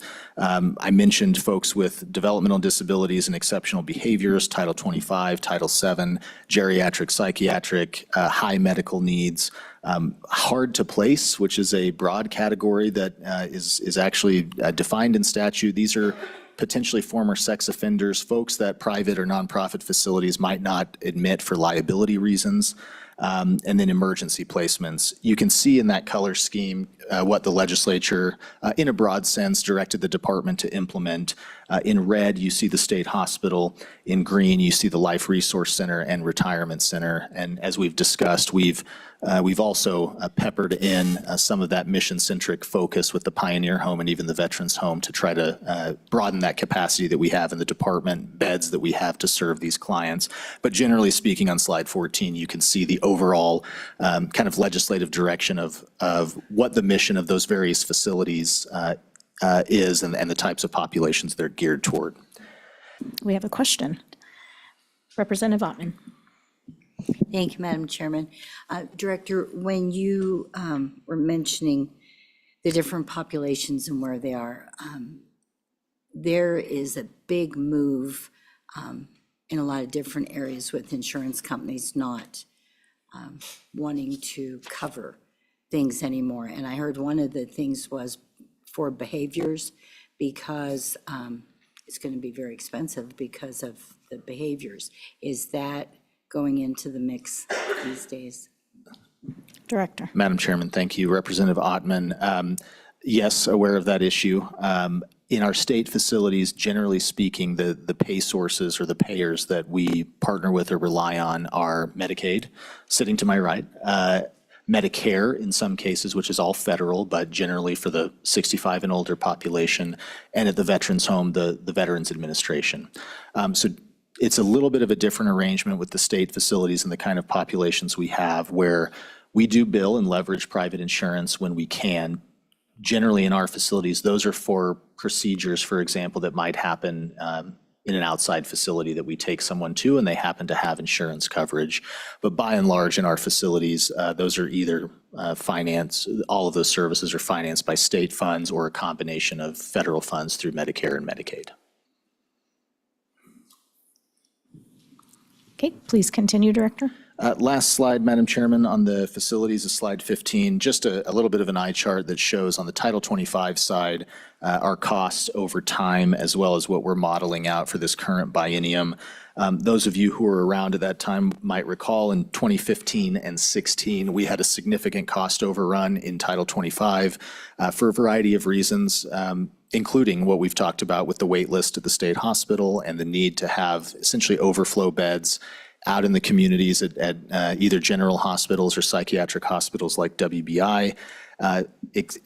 An extreme growth in volume of commitments from the courts at that time. Again, variety of reasons for that, but legislature back in those years kind of directed the department to implement some rules-based systems for Title 25. We did that, and you can see have been to that cost curve significantly over the past several years, where in this current biennium, we're estimating around $7 million in Title 25 reimbursement cost on the biennium, which is far lower than the previous biennium and certainly lower than the explosion we saw in the 2015-2016 biennium, and really pleased with our partnership with WBI, with community hospitals, the systems we've implemented for reimbursement. It's not always what our providers want. Sometimes we don't pay a lot for those services, but I think you can see on that chart here that we've significantly reduced the long-term trajectory of Title 25 costs for the department. Moving on, Madam Chairman, in direct care, this next section kind of bridges direct care and core public health. So public health nursing kind of has a foot in both worlds. Obviously, they are in our public health division, and I would consider a core public health function. But also, part of their primary mission is to provide direct services to your communities. Everything from immunizations to home visitation for new moms and babies who might need additional services. They are taking the lead in our public health nursing offices on plans of safe care that legislature authorized for us to work with hospitals and other community entities on substance-exposed infants, often from drug use. Public health nursing also does all of our long-term care assessments for qualification for Medicaid, nursing home services or Medicaid waiver services. So our public health nursing offices, your public health nursing offices in your communities, they wear a lot of hats and do a lot of very mission-critical work. So wanted to spend a little time on that. We have public health nursing offices in every county. The state operates public health nursing offices in 17 counties. And as I mentioned, we partner in funding 5 counties who have elected per statute to operate a hybrid or an independent model where they use county employees and Department of Health financing for those services. On the state side, we have approximately 72 staff in public health nursing, 2 at-will contract staff, and then in our county partnerships, around 85 county nurses in those counties that have elected to operate independently or in a hybrid model. The budget is around $25 million on the biennium. $16 million of that is state general fund. And as I mentioned, primary services you can see listed there, home visitation, immunizations, communicable disease screenings, Medicaid long-term care assessments, and community outreach. Slide number 18, we'll get into. We have one question. Oh, please. Senator Scott. Chairman, the home visitation program. My question is going to be, what percent of the target population is actually receiving these home visitation services? And the background for that is that we got into this business on quite a scale about 2000. Legislature passed with some legislation here. There's some amazing, Madam Chairman, research that was done on a particular home visitation model, randomized controlled trials in upstate New York and in Memphis, Tennessee, where they showed tremendous improvement in the visitation program, decreasing the level of violence when those babies became adolescents, high school age, violent antisocial behavior. And we were saying this is something we need to pay attention to because we were trying to build a new prison at that point. And the chronic problem we had was we were unable to get the visitation program to reach a significant enough percentage of the target population because the research showed that the effect was present when the mother was at risk, being defined as young, poor, and unmarried. And that for other mothers, it didn't make any difference at all. They knew what they were doing. What the visitation was doing was teaching these mothers how to be good mothers when they didn't have the family supports for that. So what percent of that target population are we reaching here? Director. Madam Chairman, Senator Scott, I'm glad you asked because we also shared with the committee during the session our most recent health stat performance report. We've been doing this for 13, 14 years, so we have performance data on virtually every program in the Department of Health. In the home visitation program, Senator Scott, we track the percentage of referrals that are contacted and compared to those that are enrolled. That percentage in the most recent fiscal year is around 45% of folks that are referred and contacted to those that enroll in the home visitation program. As you know, Senator Scott, we do attempt a universal contact from the home visitation program with every birth in Wyoming, but obviously, not everybody takes us up on that referral, and that's okay because that's not the target population. The percent of clients that are offered the program that enrolled in it is about 32% out of those referrals. It's below the target that we would like. We set a target around 75% in both of those domains, so we're under that. But those are the figures, Senator. Madam Chairman. Follow-up, Senator. Yes, Madam Chair, I would suggest the committee, this is an area we need to really focus on a bit because the results that can be achieved are just astounding. And we have had a great deal of difficulty getting it done. And I think the committee needs to think about what do we do to fix that? Do we need to go to a private contracting mode? What sort of a fix do we need to get that number up? Because it is not anywhere near satisfactory the way it is. Thank you, Senator. Director, please continue. Madam Chair, members of the committee, we're moving on to the next functional category in the Department of Health, so community services, where we are reimbursing private or nonprofit providers for services in our programs. So on slide number 18, we'll start with Medicaid. Moving to slide 19, Medicaid's a joint state and federal program, so not to be confused with Medicare, which is all federal and intended for the 65 and older population and also some disability populations. But Medicaid is really state administered with federal partnership. And again, we always want to draw that distinction between Medicaid and Medicare. A couple of historical slides on slide number 20 and 21, where it comes in both our constitutional authorization and in Wyoming statute, going back to 1967 when Wyoming joined the Medicaid program. Slide number 22 give you a sense of the eligibility categories for who qualifies for Medicaid in Wyoming. So we provide basically health insurance, health coverage, and long-term care coverage for certain categories of low-income individuals. What I want to stress here, you can see the table and the types of populations that we have, but in Wyoming, we are not a Medicaid expansion state. And so in Wyoming Medicaid, being low income does not qualify you for Medicaid. You must be low income and meet one of these categorical criteria. And you'll see them there. We have low income children.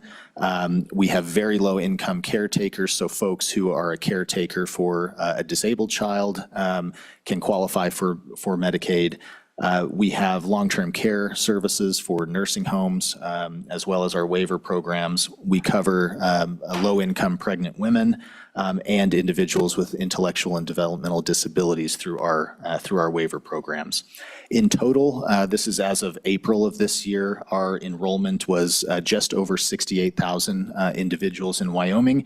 And you can see there in the first row on that table, the vast majority of our enrollment are low-income children. That includes Medicaid children and also what we call Kid Care CHIP, which is an additional coverage that states can offer that our legislature authorized to cover children through a little bit higher income children through CHIP.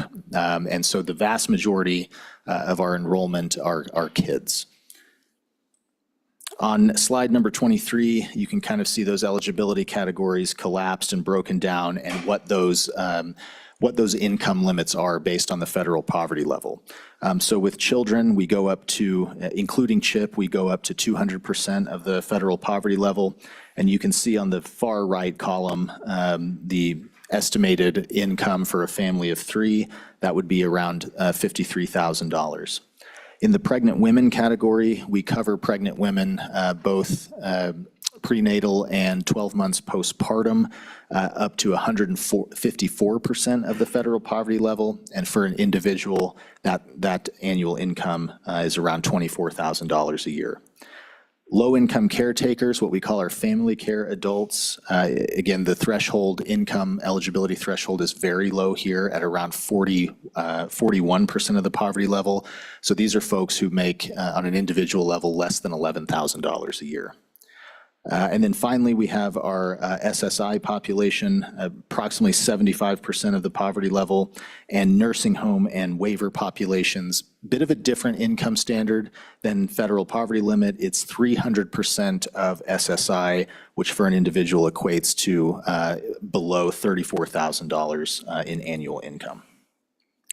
On slide 24, just wanted to point out in Wyoming Medicaid, you must be a Wyoming resident, a U.S. citizen or lawful permanent resident, and no coverage for undocumented immigrants in Medicaid, aside from a very specific federal requirement that requires Wyoming Medicaid to pay for emergency services. So think of uncompensated care that would happen in an emergency department.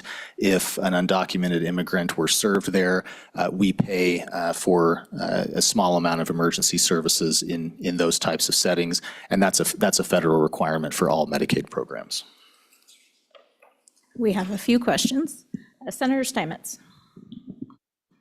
Thank you, Madam Chairman. I was just wondering, what is the process to verify citizenship and residency? Director. Madam Chairman, Senator Steinmetz, if I may, Madam Chairman, have our state Medicaid agent, Mr. Grossman, address that. Please. Madam Chairman, Lee Grossman, State Medicaid Agent with the Wyoming Department of Health. Senator Steinmetz, so that is a relatively automated process where we have electronic interfaces with Homeland Security and things of that nature. If we're also looking at, for example, lawful permanent residents, again, similar process in terms of something that's not overly manual for how we are able to verify that, especially given the high volume of applications, et cetera. I hope that answered your question, but I'd welcome any follow-up. Follow-up, Senator Steinmetz? Thank you, Madam Chairman. Actually, it leaves me with more questions. If you could provide exactly what systems you're using and how we do that, because when I ran a bill this last session, it seemed like the fiscal note to be able to verify that was fairly high, and it makes me wonder how thorough of a job we're doing. Mr. Grossman. Madam Chairman, Senator Steinmetz, I'm happy to follow up with more of the details in terms of the exact names of the systems and things like that. I'm sure I can even get that before the end of the day today.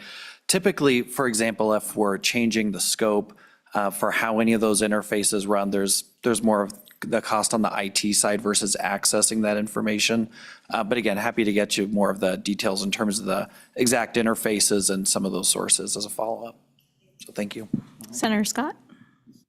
Madam Chairman, as a preference to my questions, I'd say a number of years ago, this committee tried to define and put into statute the eligibility for Medicaid in this state, and we were unable to get a definition of what the eligibilities were. That, and this would have predated your time at the health department, but we were unable to get that in a written form where we could put it in statute. So the warning, the eligibility in Medicaid is extremely complicated. We were concerned about there might be mission creep of the eligibility gradually growing, and we couldn't define it well enough to make sure we weren't going to cut people off. Problem. I have a couple questions on eligibility. One, way back when we passed a bill saying if you had tuberculosis, you were eligible. The reason for that being that's a very dangerous communicable disease that is hard to treat. And Dr. Sherrard, then director, wanted to be able to treat anybody that had tuberculosis as a protection for the rest of the population and do it without regard to any kind of financial circumstances. I wondered if that was still there and if those people would be in that other category that you had. And then I have a question about the nursing home eligibility. Director. Madam Chair, Senator Scott, to answer your question, yes, it would be in that other category, typically single digits in any given year, but happy to answer the question about nursing homes as well. Madam Chairman. Senator Scott. On the nursing homes, you say the dollar eligibility cuts off at 34,000 some here. Suppose you get somebody comes in, has two questions. Is there any asset test at all there? And if somebody comes in with, say, $36,000 in income, are they still able to qualify but have to pay more themselves? How does that work? Is it a cutoff, or is it a single cutoff, or is it a gradual system? How does that work? Director. Madam Chairman, Senator Scott, I'll answer in general and let Mr. Grossman fill in the detail. Generally speaking, for nursing home long-term care populations, there's an income limit and an asset limit of $2,000.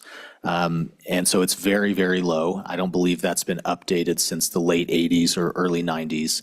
And so you do have folks, because of the significant cost to privately finance nursing home services, a lot of our population that ends up on Medicaid has spent down those assets and then becomes eligible or qualifies for Medicaid, where then we take over paying for services. As you know, Senator Scott, we are, in terms of nursing home financing, the Department of Health Medicaid is the largest payer in long-term care.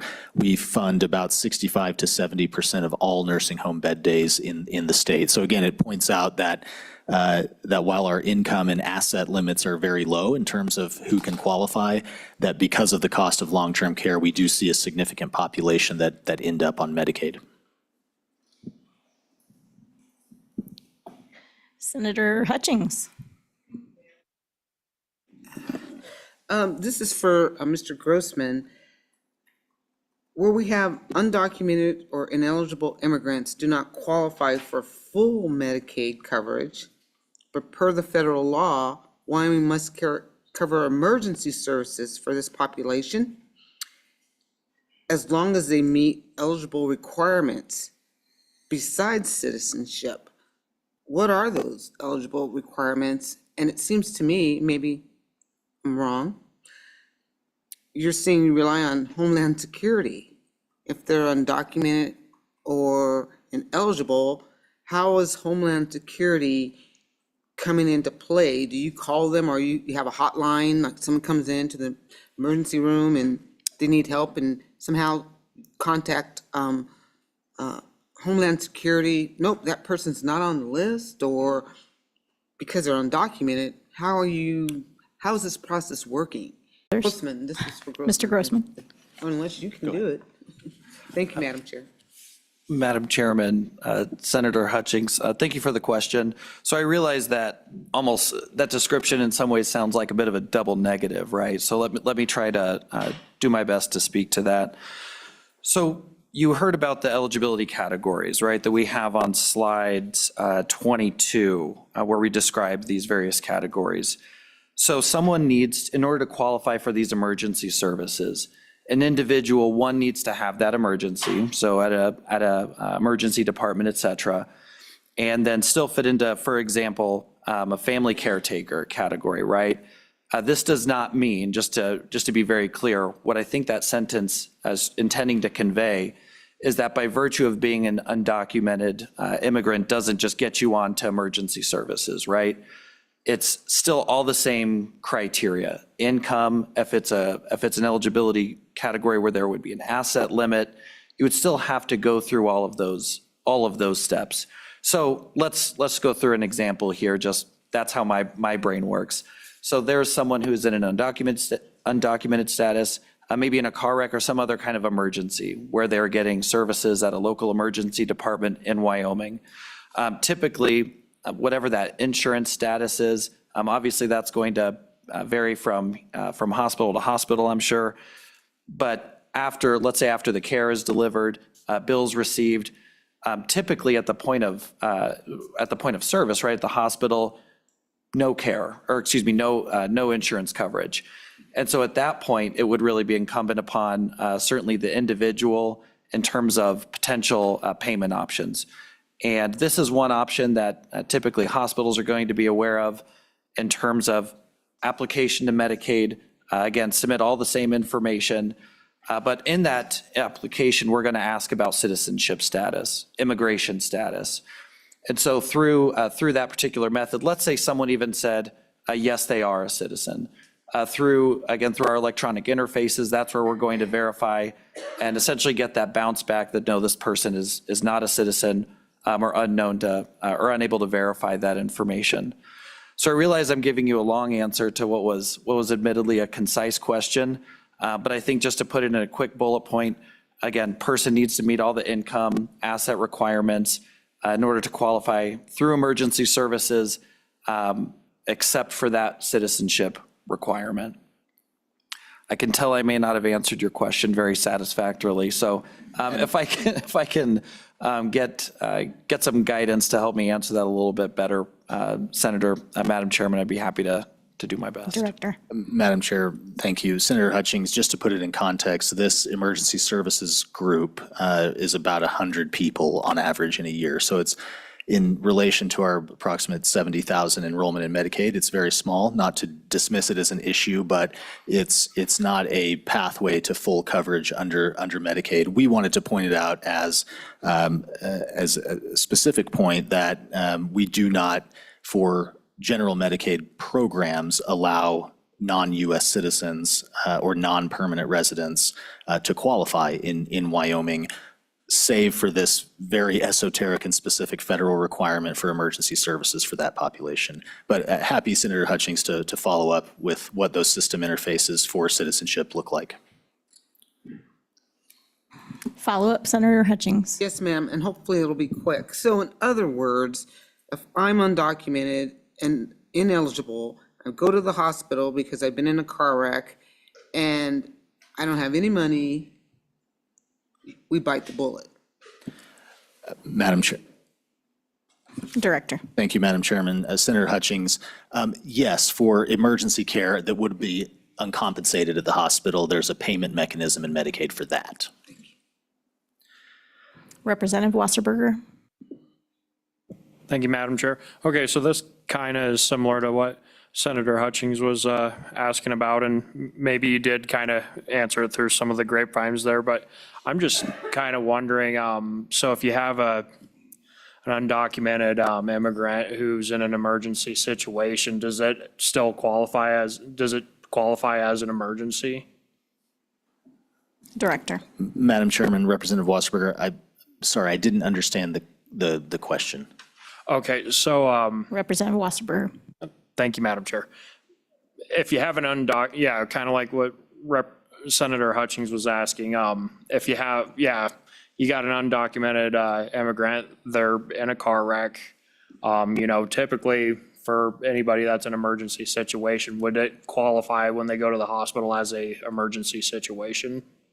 Madam Chair. Director. Thank you, Madam Chair. Representative Wasserberger, yes. And so I think in general, the best way for me to think about this is when someone's presenting with an emergency condition at a hospital emergency department, because of their federal and licensure requirements, you show up to an emergency department, you get care. That's the beauty of our hospitals.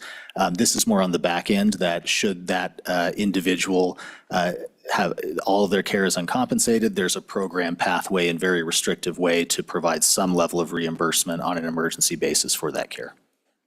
Thank you. Okay, please continue, Director. Madam Chair, the next handful of slides, and we're getting pretty close to the wrap-up of the overview, just some fun facts on Medicaid, since it is such a large program in the Department of Health. On slide number 25, you can see our enrollment trends over time. Those colors might be hard to see on your chart. Hopefully it's big enough. Those port straight back to the tables that you saw earlier on the different categories. So you can see the dark green there is children representing the lion's share of our enrollment, and then the other populations stacked beneath them with the enrollment in thousands kind of on your left-hand column there. Up top there, we just labeled a couple of things that, again, I think are interesting for policymakers to see with how Medicaid changes over time in terms of enrollment. You can see the recession of 2008 and 2009. Typically, economic downturns can influence uptick in enrollment in public programs like Medicaid that are income-based.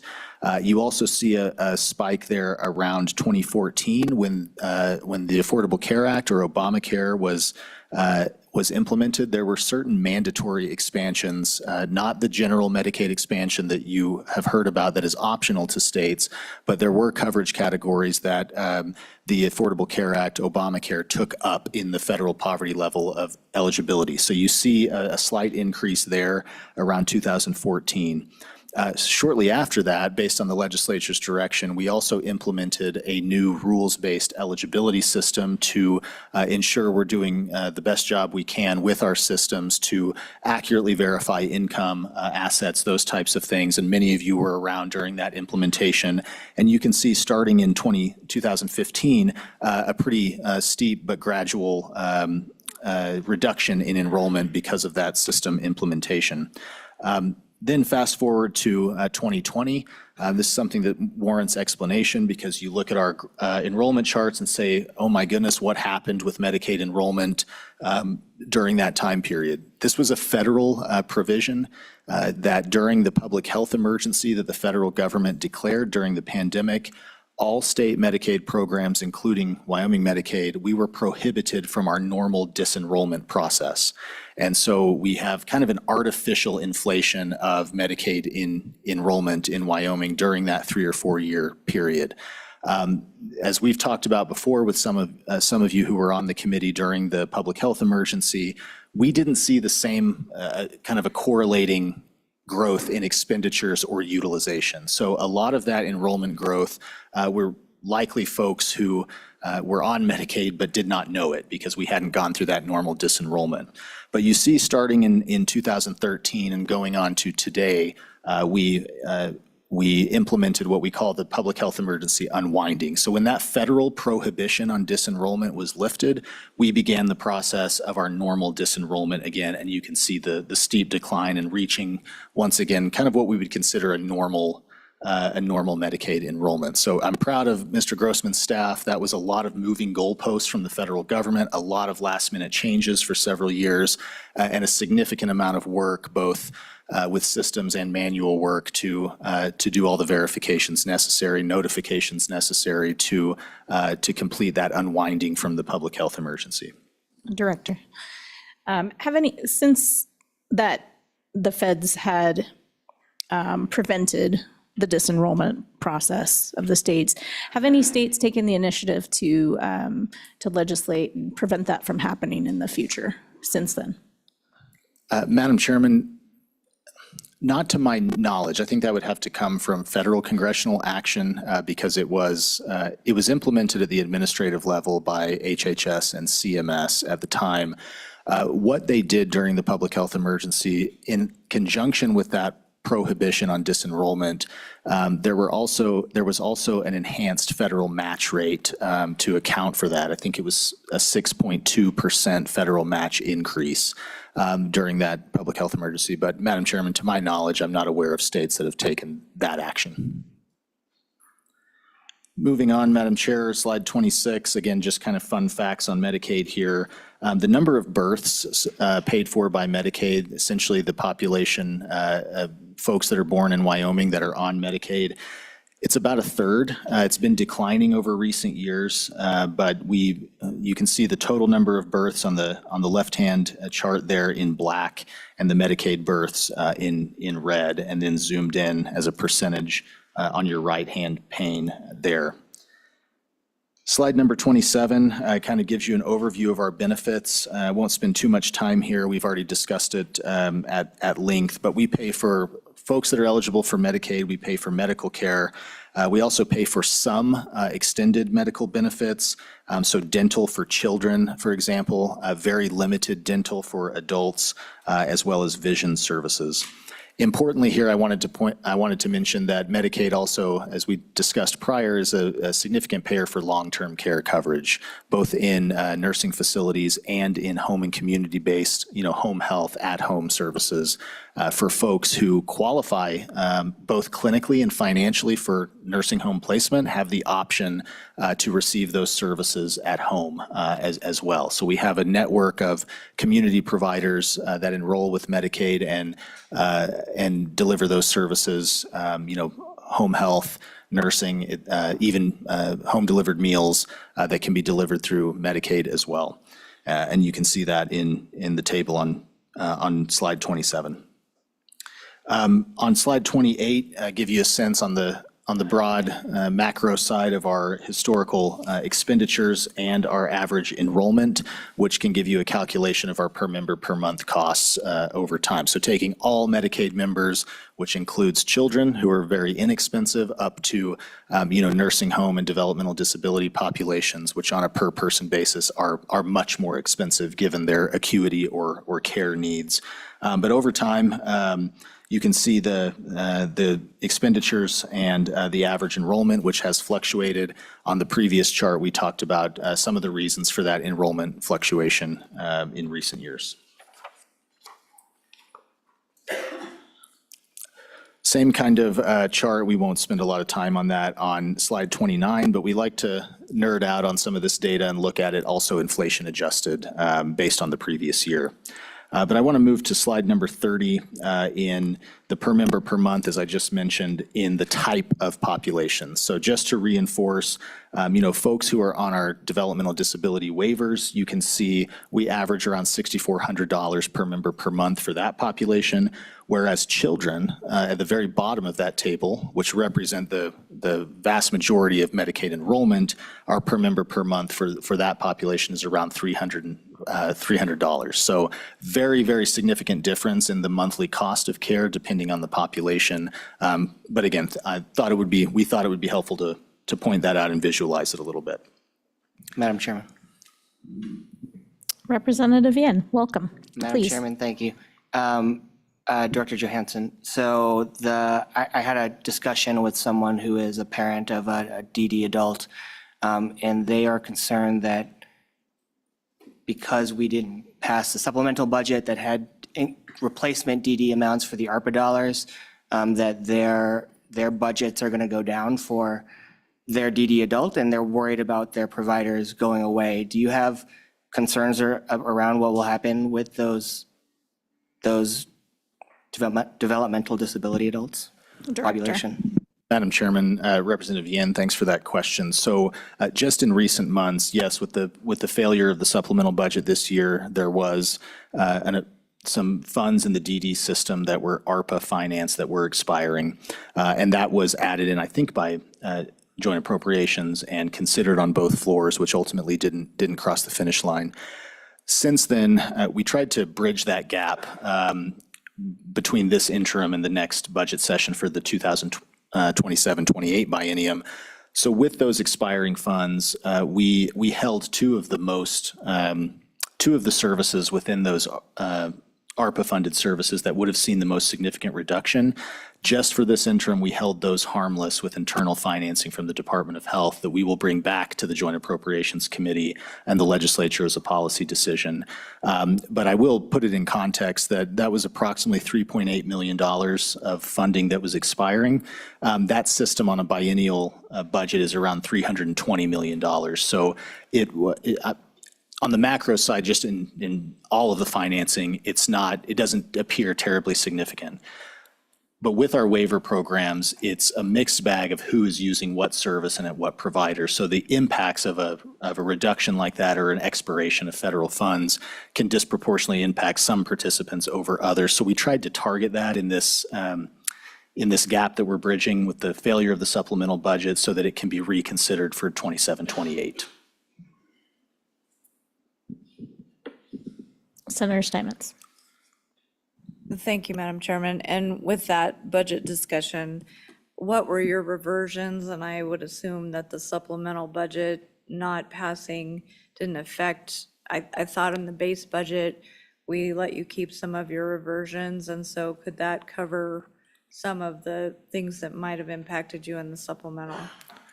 Director. Madam Chairman, thank you. And Senator Steinmetz, yeah, great point. And with your experience on appropriations, you were around when the JAC authorized Department of Health to retain some of its unspent general fund savings in a few very specific categories: Department of Health facilities, unanticipated Medicaid expenditures, which this would qualify for, and Title 25 costs. So we do, even with the failure of the supplemental, it's all reverted back to the 25-26 biennial budget, which has that authorization in it. I will mention that different than previous years where we realized a significant amount of savings in the last two biennia, over $100 million of general fund savings in those two biennial periods. We're a bit tighter in this biennium, partially because enhanced federal match during the public health emergency is no longer, and the legislature and appropriations committee did obligate many of those reversions over the last 4 years to various programmatic areas. Some of it was intended to minimize the impacts of the cuts that we implemented in 2020 and 2021.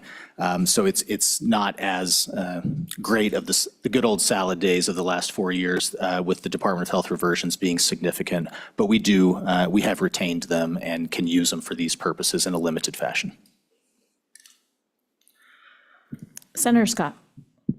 Madam Chairman, on the slide number 30, is it possible to get a copy of this that shows the percentage of the Medicaid, total Medicaid expenditures in these categories or some similar categories so that we can get a feel on that? Because I think it's one of the things the committee needs to understand is how much is Medicaid, the children and low income, how much is it nursing home, how much is it the various DD programs? And you can't quite get that from this slide. Director. Madam Chairman, thank you. Senator Scott, so glad you asked, because we have all of that, all of those data, and we have a snapshot in Medicaid that updates weekly. We're happy to share that or customize it to answer those questions, but absolutely, we have those figures.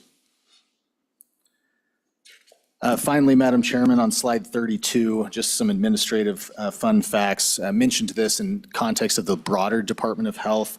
In Medicaid, around 95% of our budget and expenditures go to medical services, so reimbursement for healthcare services. And we operate at a lean 5% administration when it comes to staffing all of the systems we have to run for claims processing and eligibility. But 95% of that the budget that you'll see in the Department of Health for Medicaid goes out in the form of reimbursements. Providers, with our new system technology that you all invested in, which the past 10 years, we've completely transformed our Medicaid technology system, and we're starting to see the results and pick the fruit off of that tree. So our providers, healthcare providers on average, are paid in about 3 or 4 days from submitting a claim, which is significantly improved from 10 years ago. Just under 100% of claims are submitted electronically, not on paper, so the system's working very well. And all of those funds, virtually all of those providers are also paid electronically. So the various technology procurements that you all authorized, we financed them largely with federal funds. Again, kind of a new, modern, modularized system where Medicaid technology prior and in other states is big, clunky mainframe systems. It's now much more nimble, have a data warehouse that helps us produce a lot of these charts and very granular population level data, claims level data that you can see to help you make decisions. I think by and large, while difficult, that technology procurement project in Medicaid has been a great success. Moving on, Madam Chairman, to our behavioral health centers. Director, go ahead and ask your question, and then we're going to go ahead and take a 10-minute break before we have you move on to the next section. Thank you, You have a Madam Chair. question? Director, to you and your staff, we have the big, beautiful bill coming out. I'm sure you guys have been following that and how it's going to affect Medicaid. Wyoming's only 10% Medicaid. Nationally, it's about 30%, so we're lucky in that way. But what part in that bill are you guys following? What worries you? What kind of things should we be watching out for? Director. Madam Chairman, Representative Clouston, yep, we've been following it closely in communication with our congressional delegation, national groups with health directors, following it very closely. We have less concern in Wyoming and in Wyoming Medicaid than some other states. There's quite a bit of change, potentially if it passes, for states who expanded Medicaid, and quite a bit of change depending on the structure of those Medicaid programs for states who use managed care in their Medicaid programs. In Wyoming, I think in our structure and our scale, we're worried less about negative impacts coming from HR 1 or the big, beautiful bill. But for the past several months, have been engaged with our congressional delegation, trying to make it the best we can for Wyoming. I think there's a lot of uncertainty. Can't tell you what's going to happen tomorrow or on Wednesday. We know that they're working on a markup and potentially having a vote this week in the Senate. Should it pass in the text that we see now, the Senate side would still have to go back to the House side for consideration and passage. So probably looking at the next 4 to 8 weeks for some decision at the federal level on that. But we do not worry too much about implementation struggles on our end from some of the changes. Wyoming has been pretty conservative with its Medicaid program in terms of populations covered, in terms of provider taxes, those types of programs that are a bit more under the microscope with that legislation. But happy to follow up with some details, but in general, Representative Clouston, I would say that Wyoming Medicaid will be okay if that were to pass in its current form. Thank you, Director. All right, committee, we will take a 10-minute break. It's 10:42 right now, and we'll see you in 10 minutes.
I would say something.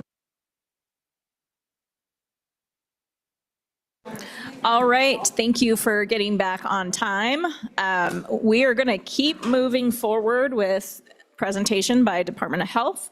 Committee members, please keep in mind that we do have another agency that needs to present before our lunch break. So let's keep plugging along. Director, please. Thank you, Madam Chairman. I know our colleagues at DFS are eagerly awaiting to come up and spend some time with you. So we'll try to be brief with these last few sections. On slide 33, we'll start with our behavioral health services. So really pivoting over to the behavioral health division that we mentioned earlier in our organizational chart, starting with our behavioral health centers and our mental health and substance abuse services that we pay for.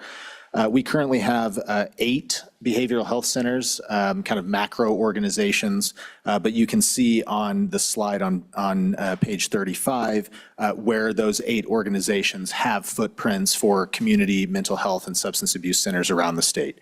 So pretty spread out, but we have over the last several years seen a lot of consolidation in that space, mergers and buyouts, things like that, where the overall organizations, we have 8 that we contract with, but you can see on that map the various physical locations that they have.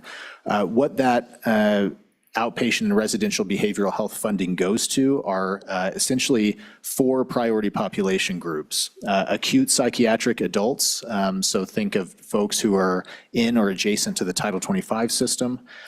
Criminal justice involved populations, so folks who might be in the Title VII system or have encountered law enforcement, county jails, state corrections, et cetera.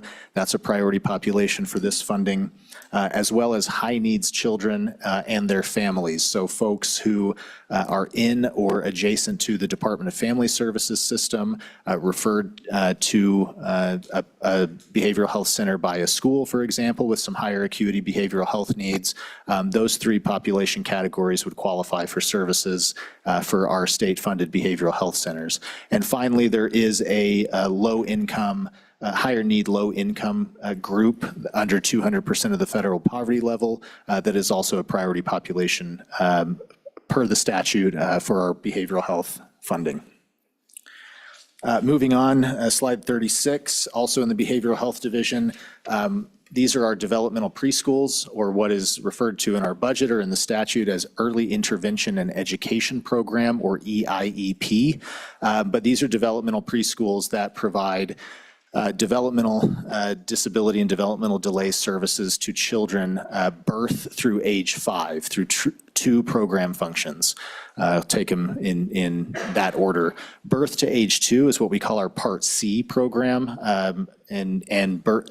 age 3 to 5 is what we call our Part B program. These are all esoteric federal individuals with Disabilities Education Act, or IDEA terminologies that you'll see throughout our budget book, you'll see throughout the statutes that govern the developmental preschools. But the purpose for those services is essentially to identify young children with developmental delays or developmental disabilities and provide early intervention services to attempt to get them developing with typical peers before they enter the K through 12 system.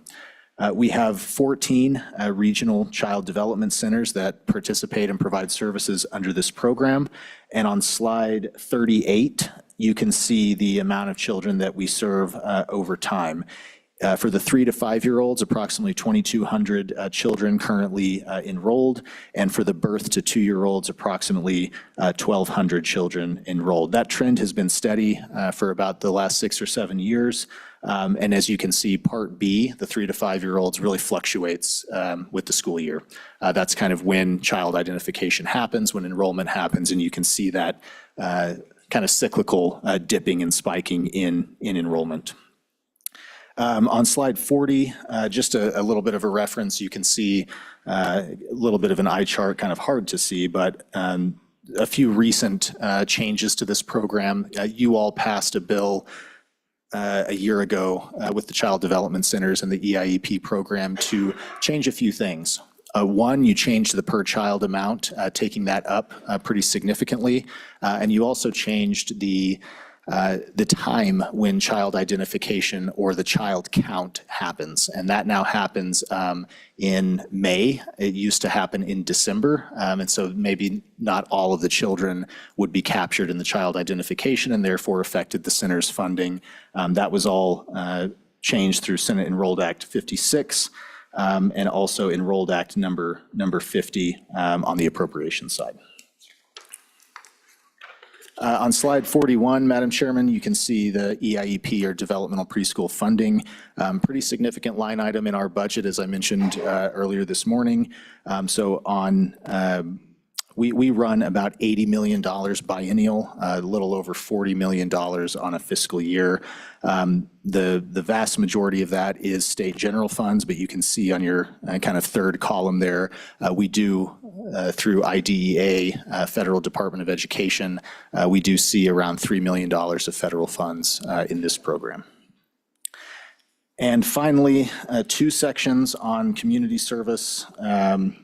The community service bucket we've been talking about, our senior centers and our aging division. As I mentioned earlier this morning, we have a network of around 38 senior centers all over Wyoming. The services that they provide include meals, both congregate meals at the senior center itself, and also home delivered meals. There's activities, social interaction, classes, et cetera, that senior centers provide, supported by federal funding through the Older Americans Act, a small amount of state general funds in that program, and a lot of local fundraising and local match from local and county governments for the senior centers. This senior centers and those services represent around $32 million in biennial budget, and you can see the breakdown in state general fund and federal funds below there in the bullet points. And as I mentioned, a lot of those federal funds and the program governance itself stems from federal law in the Older Americans Act. We have a question. Vice Chairman Amon. Thank you, Madam Chairman. Just to go back over, and just a quick question, but it's a point of confusion for me. With the senior centers, you said that they are primarily funded with the Older American Act for the federal portion and then through the state. It seems as though in my county that the one senior center there in Riverton really has a hard time, and they say that they are short funds. So what is that base? I mean, how do they receive funds? Do they have to apply, or is it population, or, and if this is really involved, I can ask. Director.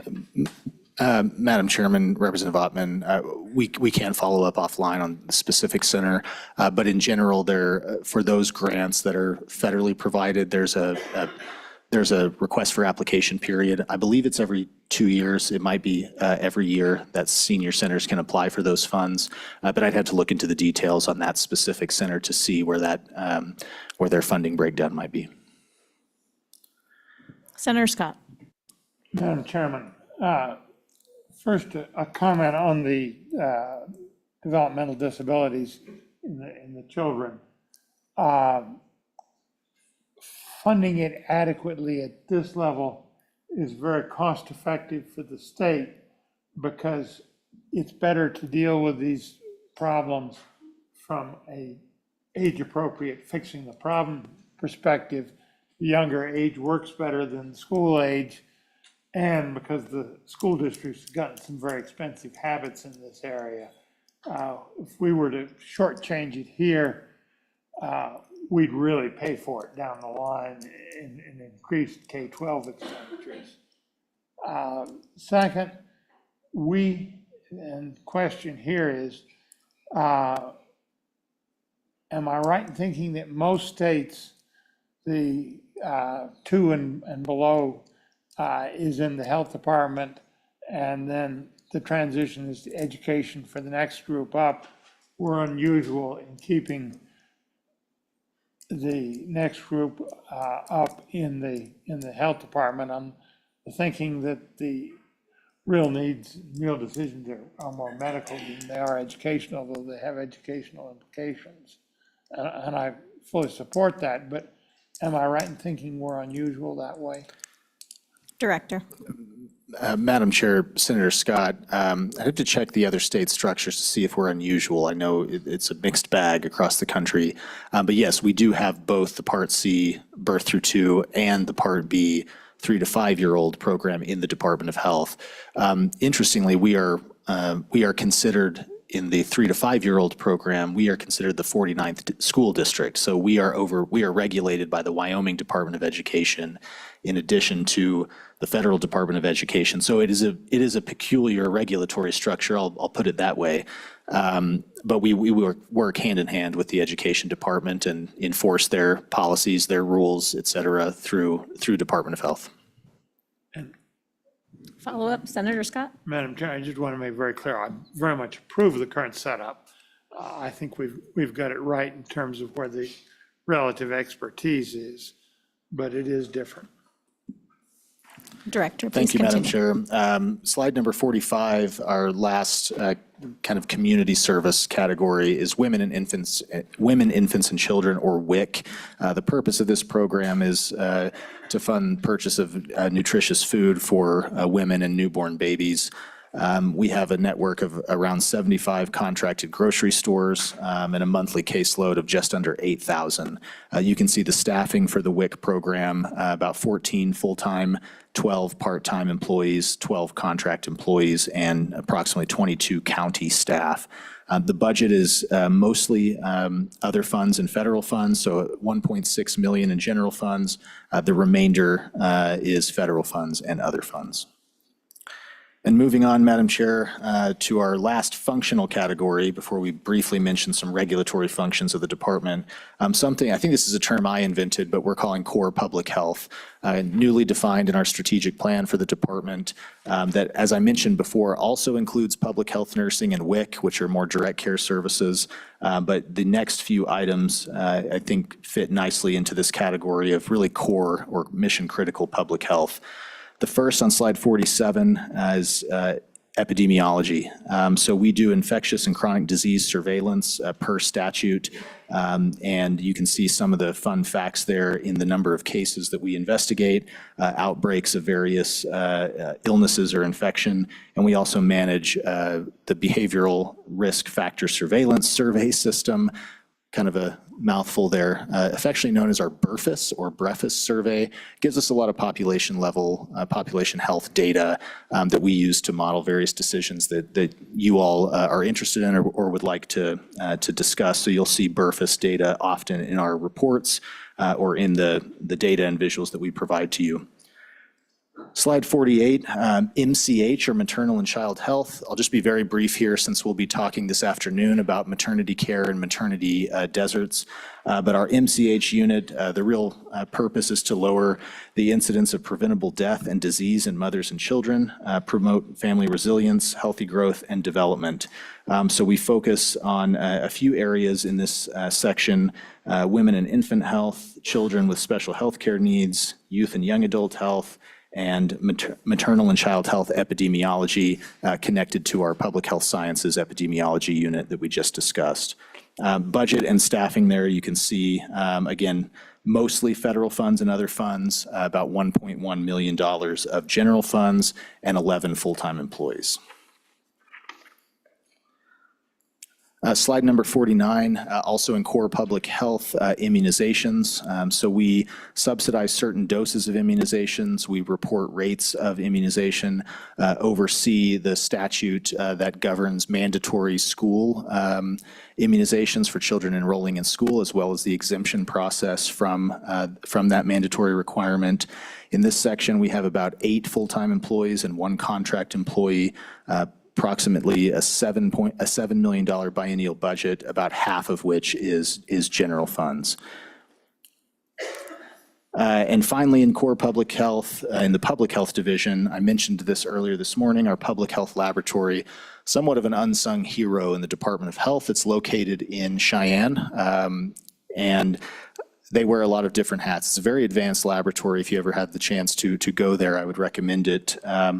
We have a chemical and microbiological testing and confirmation function at this lab. And to put that into layman's terms, we do a lot of chemical analysis for law enforcement for various types of cases that they might have, DUIs, drug use, criminal investigations, that we have the capacity to test. We also do a lot of infectious disease monitoring and testing, advanced surveillance, genomic sequencing for newborns at the public health lab there in Cheyenne. So you can see some of the data there in those bullet points, but I'll be brief and mention that our budget is about $5.4 million in general funds and about $700,000 in federal funds on the biennium. 25 full-time staff there. It's very labor intensive to operate a lab with the types of services and the types of turnaround times that are required with working those samples.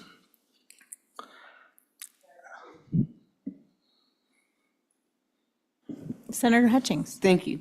I have a question, going back, if you don't mind, to the previous page.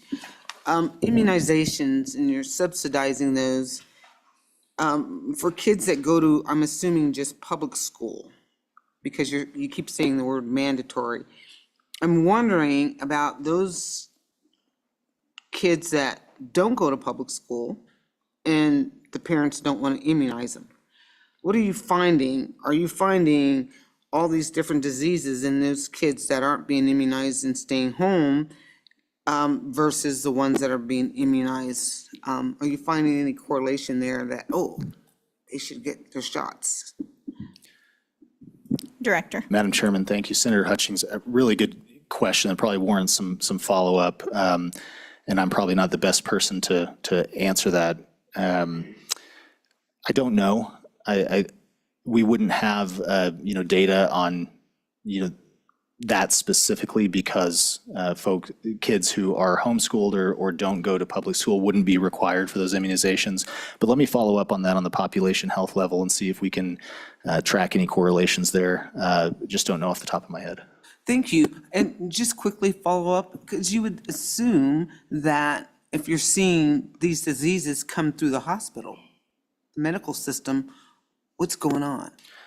That's my thought. Thank you. Director. Madam Chair, Senator Hutchings, I'll follow up. It's an interesting question, see what kind of data or correlations we have.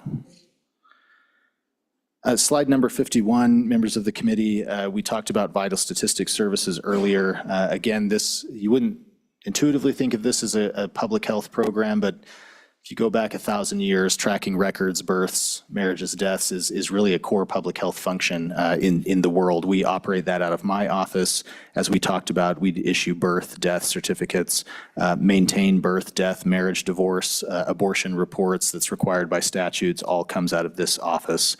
Approximately $1.7 million general fund budget with a peppering of other funds through revenue, and about $700,000 of federal funds with a staff of 10. Slide 52 is our prevention work in public health. The goal here is to reduce incidence of disease and injury through prevention activities. Some of those focus areas include suicide, various types of cancers, substance use, tobacco use, motor vehicle injuries, falls, and chronic disease. A lot of this prevention work, as many of you know, we partner with our county governments, and we pass through funding to county governments who establish coalitions to really customize their prevention programming locally without that sort of top-down direction or regulation from the state. So a lot of great partnership with the county commission, county government, and those local coalitions to use that funding to implement their prevention work locally. Senator Steinmetz. Thank you, Madam Chairman. I just wanted to ask about this, and then the slide back about the lab and the testing. What about marijuana? How are we still seeing a huge influx of that coming from the southern border? And is the lab able to now test for that with impaired driving and in edibles? I know a while back we didn't have any testing for edibles to be able to quantify what was in them. And then also, is that a part of the substance abuse treatment and program focus area? Director. Madam Chairman, Senator Steinmetz, good question again. Let me take the liberty of following up with you. I know we have that functionality at the lab. I just don't know off the top of my head the volume of tests that we produce with marijuana or THC. I know we have that ability with, opioids, meth. I just don't know the volume of orders that we get for that, but I'll follow up with you. Madam Chairman, I did want to point something out on slide 53. My apologies. We have one more question. Representative Guggenmouse. Thank you, Madam Chair. I just had a question on the topic of immunizations. The CDC removed the COVID vax from its mandatory list, and it's my understanding the Wyoming Department of Health still has that on the list. I was just curious as to why and if there was going to be any changes.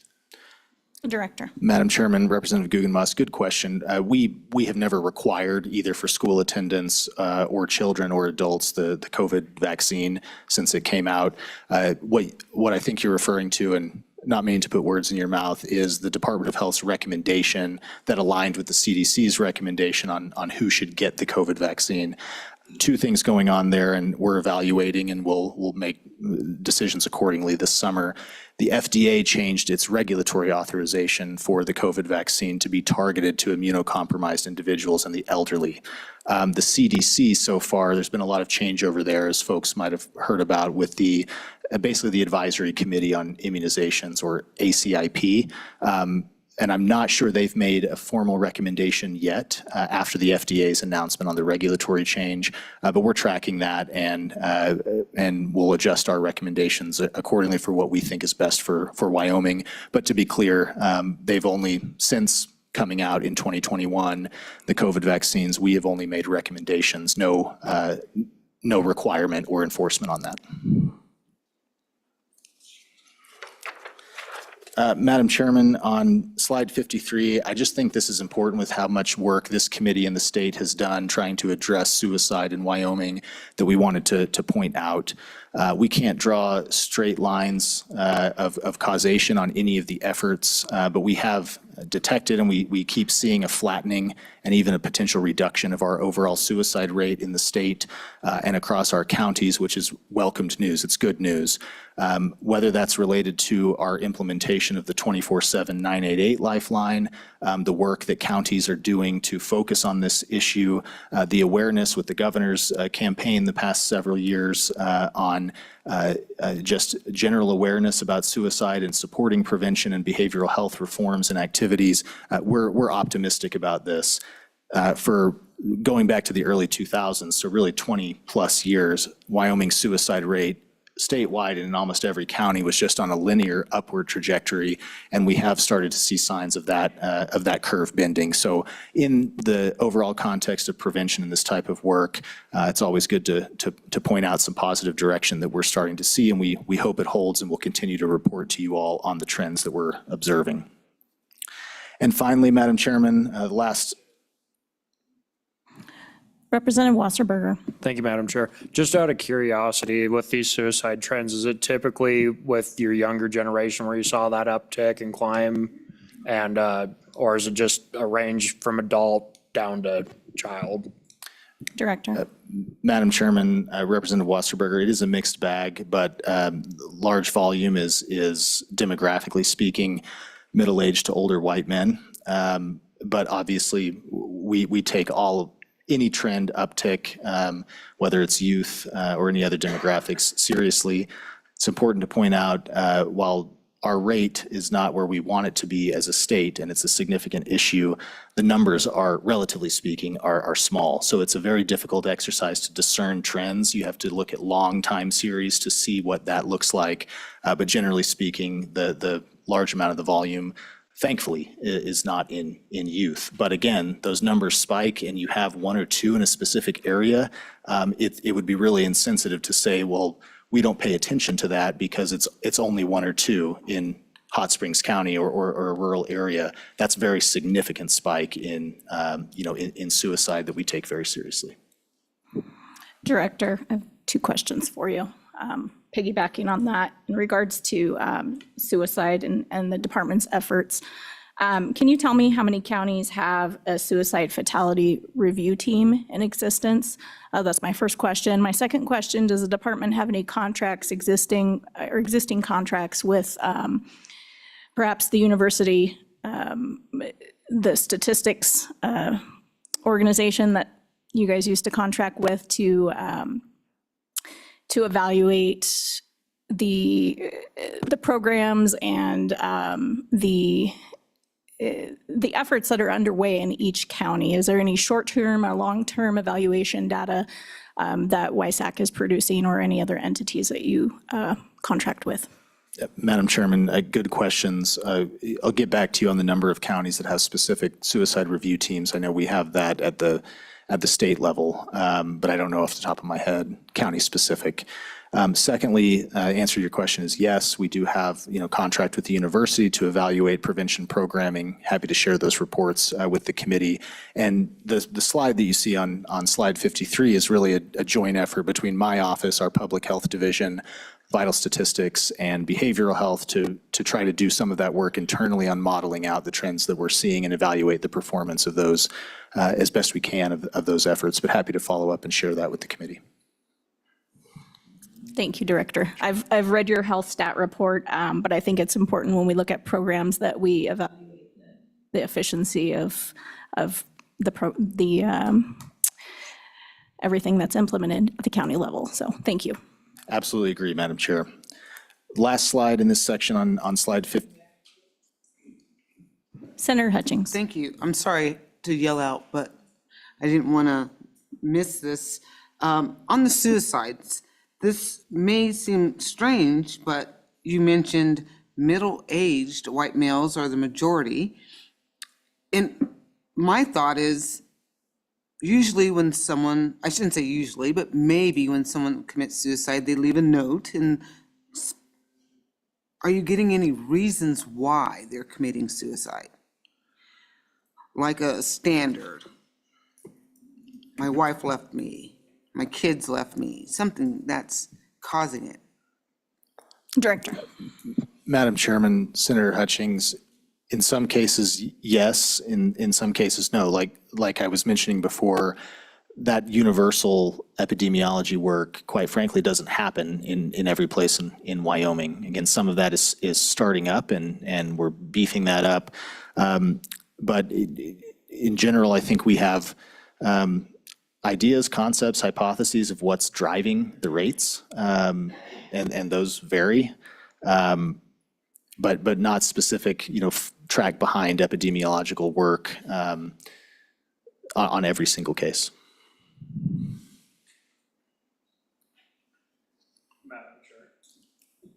Representative Wasserberger. Thank you, Madam Chair. This is kind of a follow-up. Has there been any surveys or studies done of like an increase in medication during this uphill and downhill slope, or studies on alcohol or anything like that? Yeah, just similar to kind of what Senator Hutchings was asking, but maybe, just on consumption of different products. Director. Madam Chair, perhaps what you're leaning towards maybe is like a concept of psychological autopsies, or any data that's produced from those type of strategies that are implemented in communities.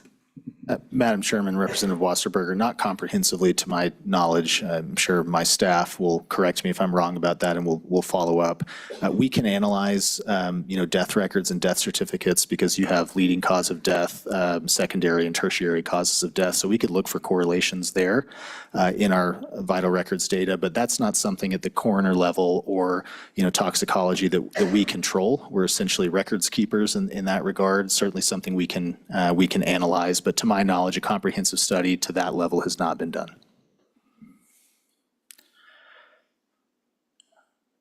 Finally, Madam Chairman, slide 54, we do have a preparedness unit in public health, really intended to build capacity across the state to respond to local emergencies, pandemics, natural disasters, terrorism, et cetera. We'll mobilize health responses when, tornadoes hit certain areas or there's mass casualty events.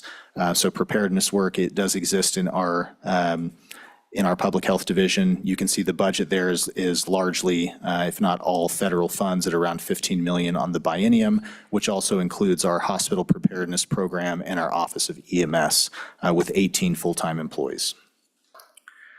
And our last section on regulatory functions that the department has. We talked about this already, so I'll be brief. We have our Office of Healthcare Licensing and Surveys, both on the state side and the federal side, regulating compliance with life safety code as well as conditions of participation in Medicare and Medicaid. You can see some data on the types of surveys that we do on slide 57. I won't read them all to you, but just really intended as a reference here. On slide 58, this is our Office of Emergency Medical Services, again, primarily a regulatory function to regulate and license EMS professionals and ambulance services around the state. We have a budget in EMS of about $1.7 million general fund and a peppering of federal funds and other funds with six full-time employees. And last but certainly not least, again, you asked me a few questions about this earlier. Representative Clouston, thank you for that.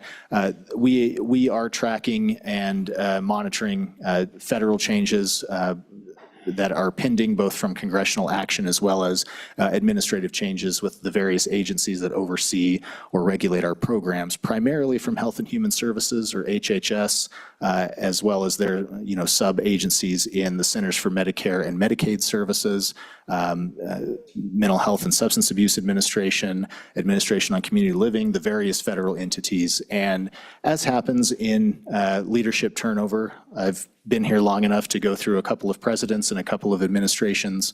And so you always have a period of time for the first 3 to 6 months where faces change, policy directions change. I think we're relatively adept at adapting to those things. But we do know that there's pending significant changes from HR 1, the bill that we were discussing earlier.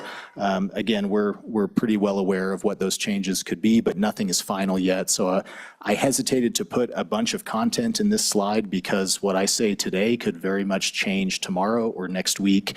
But with that bill that has some significant changes on the Medicaid side, on the private insurance side, as well as other agency direction with federal grants, those types of things. Suffice to say, we're monitoring that. I think before your next meeting, we'll probably have some better knowledge of what ultimately has passed or what might be implemented. But right now, it's pretty heavily in flux depending on what the Senate ultimately does with the bill, what the House may or may not concur with, and what the president might ultimately sign if something gets to his desk. But as I mentioned before, we've been in a lot of discussions with our federal agencies, with our congressional delegation, trying to make sure they have the feedback, the input, the data of any impact to Wyoming. On the Medicaid side, we think it's relatively minimal as the bill text reads right now. But we have seen some significant changes in funding at the federal level, and more could potentially come down the pike. A lot of federal grant sources are in question, especially on the public health and behavioral health side. Some funding sources from the pandemic era were curtailed or shut off a little bit earlier than I think states expected a couple of months ago. But we had planned for that. And so there were things that we shut down a little bit earlier. There were also items from the last 2 or 3 years that we did believe were needed to continue. So we had planned for contingency funding sources, for example, with our opioid settlement funds to keep residential opioid services in play in Wyoming, and had used some temporary COVID-related and ARPA funds to delay our need to use opioid settlement funds. So a lot of our planning, we just had to adjust when the administration made some announcements of funding changes, and we'll continue to do that as they make decisions and potentially make changes to those grant funding sources as we go forward. So members of the committee, I apologize that that's a very overgeneralized view of the federal changes that are coming, but I hesitate to speculate on what it could ultimately look like this year. But I think we'll have a good opportunity to brief you at your next meeting, or in the meantime, if things transpire more quickly, we're happy to do an offline briefing or send you a report. With that, Madam Chairman, thank you for letting us have some time with you this morning, let you drink out of a fire hose. We're always available should you want to dive deeper into some of these issues or program areas during the interim at your convenience. And with that, happy to stand for any additional questions. Committee, any additional questions of the director? Senator Hutchings. Chair, this is for Mr. Grossman. It was brought up during the break by one of the people in the audience. When we were talking about the undocumented and ineligible immigrants who may go to the hospital and need care for an emergency, is there a process in place where you mentioned Homeland Security and we have law enforcement, we have our sheriffs, where you somehow detain that person and ICE or whatever to make sure that this person, if it's kind of clear to you they're undocumented, you don't want to just cure and release, you want to do something about it. Do we do that? Director? Madam Chairman, Senator Hutchings, so logistically, when these individuals are applying for Medicaid coverage through this emergency services category, it's after they've received treatment, so there's no real-time interaction there. That being said, there's no sharing of Medicaid, this protected health information, with any sort of immigration officials or other law enforcement from that perspective. As a minor point of clarification, the way we verify citizenship is not only through Homeland Security, but Social Security Administration data that happens real time, as well as our state level vital statistics as well. Obviously, if an individual was born in Wyoming. Thank you, Mr. Grossman. Madam Chair, if you don't mind another, since he couldn't answer this and I forgot he was Medicaid only, can the director answer that question about people coming in for emergency services? Do we have a mechanism to take care of someone who's undocumented or illegal in the country? Director? Madam Chairman, Senator Hutchings, in general, no. Aside from what we're talking about on the Medicaid side, we don't have a program for that Just hospitals in the Department of Health. But you're right. So the care can be provided by hospital. We don't govern that either on the emergency side, or local healthcare providers, nonprofit groups, et cetera, might have services for folks like that. Thank you. Additional questions? Representative Gugamas. Thank you, Madam Chair. I was curious of the definition of emergency that's used in these cases. If somebody just goes in after hours, I mean, they have to go to the ER, and it's just a little cut or something like that. Is that defined as an emergency? What is that definition? Director? Madam Chair, I'll defer to our state Medicaid agent, Mr. Grossman. Madam Chairman, Representative, so that is governed by essentially the billing and the treating codes from in this case, from the emergency department. So those are essentially with how that is going to be billed and diagnosed there at the treating level.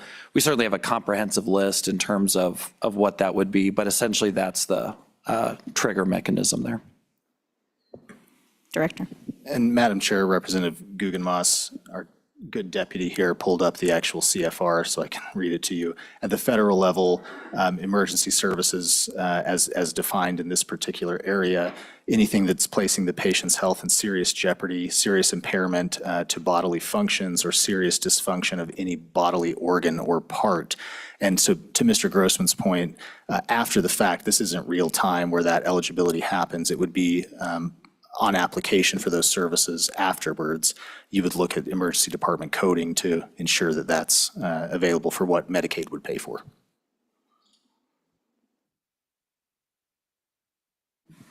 Vice Chairman Ottman. Thank you.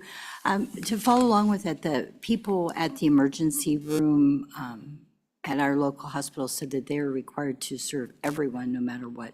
So that would just mean if Medicaid didn't cover it, then it would be unpaid by the hospital, okay? And secondly, why does the website, the Department of Health website, have under maternity or pregnancy, have pregnant persons these days? And then the third question I have is with the, you had said that COVID was never, the vaccine inoculation was never required by the Department of Health. but nevertheless, it was deemed or said to be mandatory. And then also there is still some facilities that are saying, well, we do that for everyone's continued health. Are they under the auspices of the Department of Health, or is that just policy? Two questions there, Director. Madam Chairman, thank you. Representative Ottman, take them in reverse order. So to clarify, you're right, the Department of Health never required COVID vaccination or enforced a requirement for COVID vaccination. Private entities, however, private businesses could. We don't have oversight over that.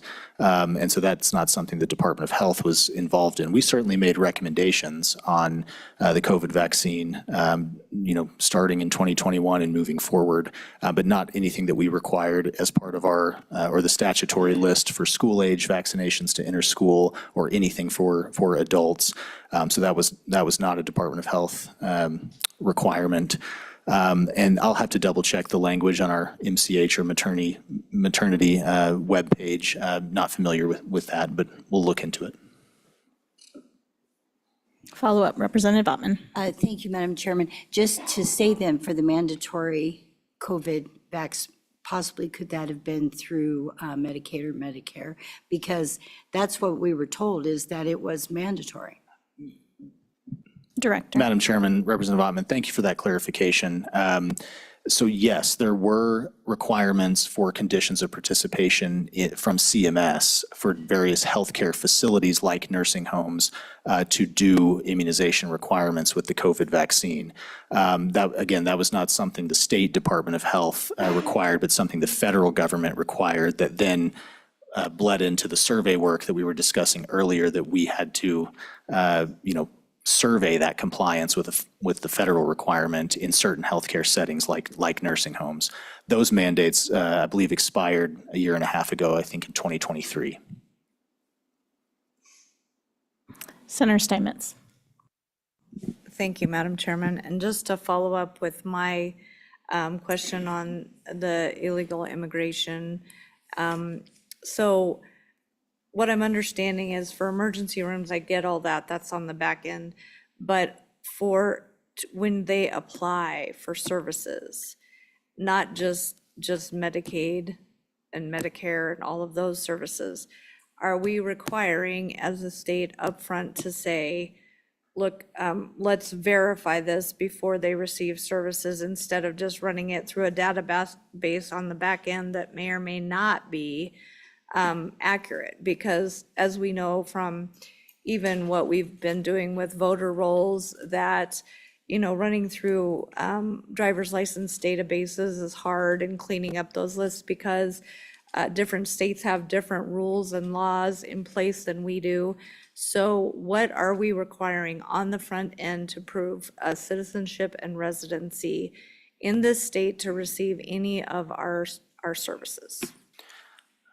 Director. Madam Chairman, Senator Steinmetz, appreciate that question. So that citizenship verification happens on the front end for general Medicaid eligibility. And what we've been talking about is a very specific small program that does happen on the back end for very specific emergencies for those types of non-U.S. citizens, non-permanent residents. But for every one of our Medicaid programs, for general Medicaid coverage or our waiver programs, that citizenship verification happens up front before any funding or coverage is provided.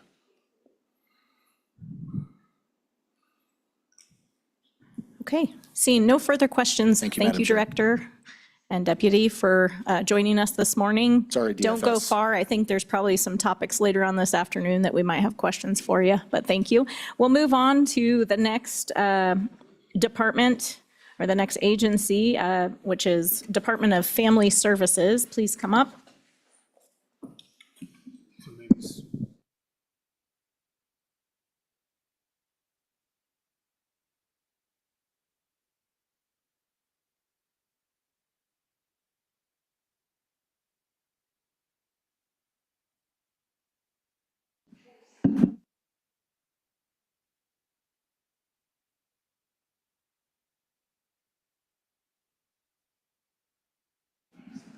Okay, good morning. Welcome to Labor and Health.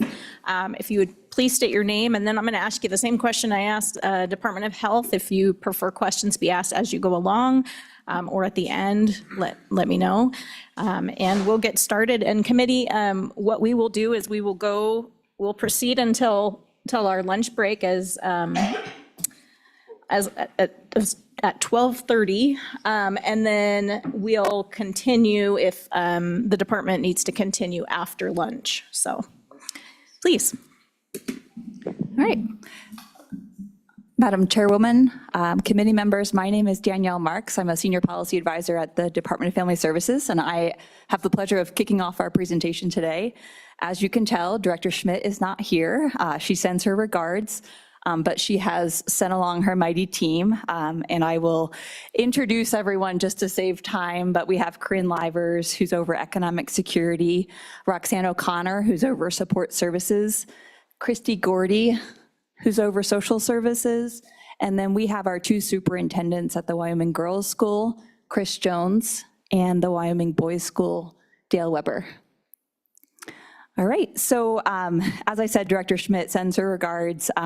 She wanted me to reiterate that she's welcome to have individual discussions with any of you if you have additional questions. She is actually visiting her son internationally, a trip that she's been planning for about 5 years. So we're grateful she's had that opportunity. So we've prepared a presentation to walk through our agency as well as how we spend our funding, what we buy and provide to Wyoming citizens. And we also, like Director Johansson mentioned, we have a lot of uncertainty around federal impacts. We are prepared to sprinkle in some comments throughout, but we might be thin on that content just because of the uncertainty. But Corinne Livers will talk a little bit about the impacts that might occur around SNAP. Do you have her? Yeah. So sorry. Wait for our slide deck. So when the slides come up, I'm on slide 4. So just as a pure introduction to our agency, we want to just talk a little bit about who we are as an agency through our core values. So our 3 core values are safe at home, opportunities for success, and supporting the people who support families. These core values drive our work across the entire agency, regardless of program. We really want to see, to serve families in ways that help keep them safely at home whenever possible. So we think about safety in the programs that we provide on the front end, as well as safety when we provide services that are perhaps court-ordered, like protective services or those services that are provided at youth facilities. We seek to provide opportunities for success so that families can become stable, stay stable, and be self-sufficient.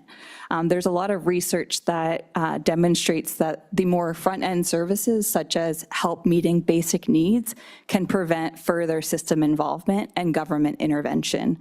We really want to support families' autonomy, independence, and help them meet their needs where they're at so that we can prevent further system involvement.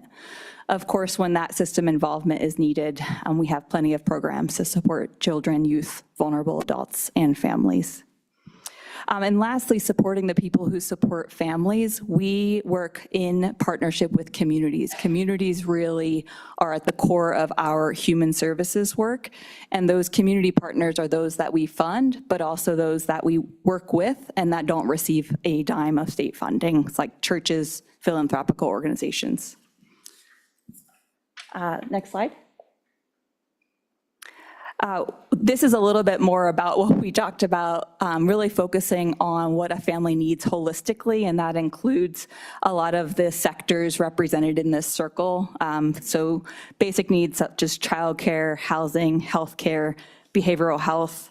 And we do all of this around a framework that we call Why Home Matters. And it really is how we work across our agency with our partners and with communities to serve families in the ways that help them stay stable and safe. Next slide. This is a bit about our organizational structure. So I introduced our senior administrators. We have the director's office with some administrative functions that are shared with the support services division, or on the far right of the org chart. The director's office also has the authority over the youth facilities, and that administration is through the state superintendents. We have a financial services division. They oversee general accounting, budget, and grants. And then we have economic security, and that's really going to be the bulk of our first part of our presentation, to talk about those economic supports that we provide to eligible families in a time-limited manner, like SNAP, energy assistance, and housing. And then social services division, the home committee for social services division is primarily judiciary, but we think about our work on a continuum. So it's important for us to talk about social services at the latter part of our presentation. That includes child protective services, juvenile justice, children in need of supervision, and adult protective services. And then Support Services Division also focuses on early care and education, so things like child care assistance and licensing. Next slide. The Department of Family Services has 658 positions.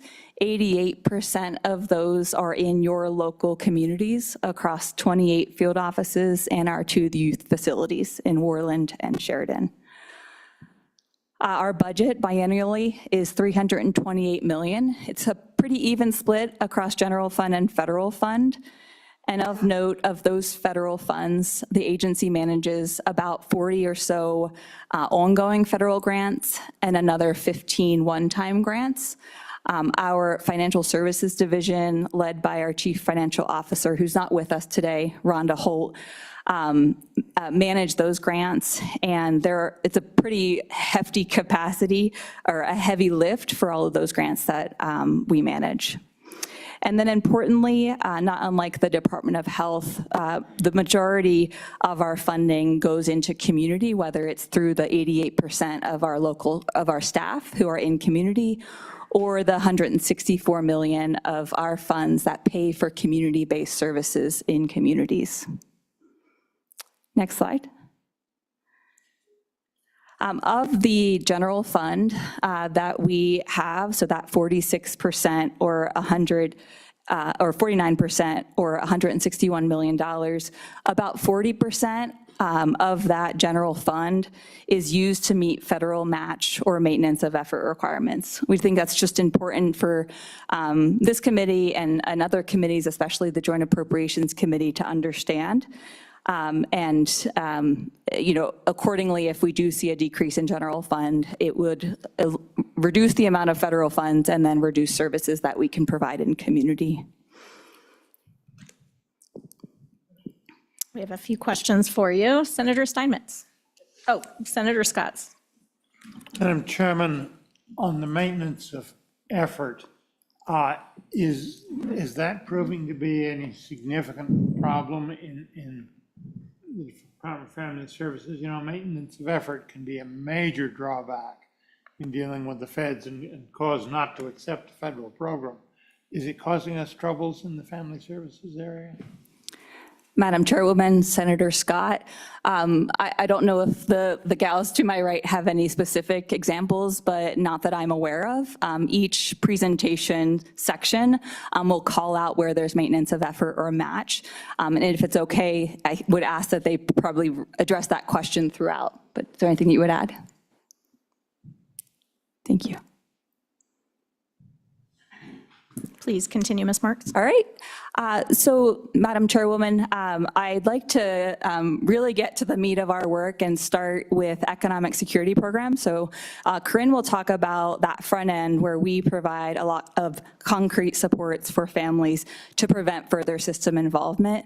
And then the presentation is organized so that we will continue with Roxanne talking about early care and education, which is another economic and concrete support, community-based services, and then we'll shift to protective services where Christy and the youth facilities finish out the presentation.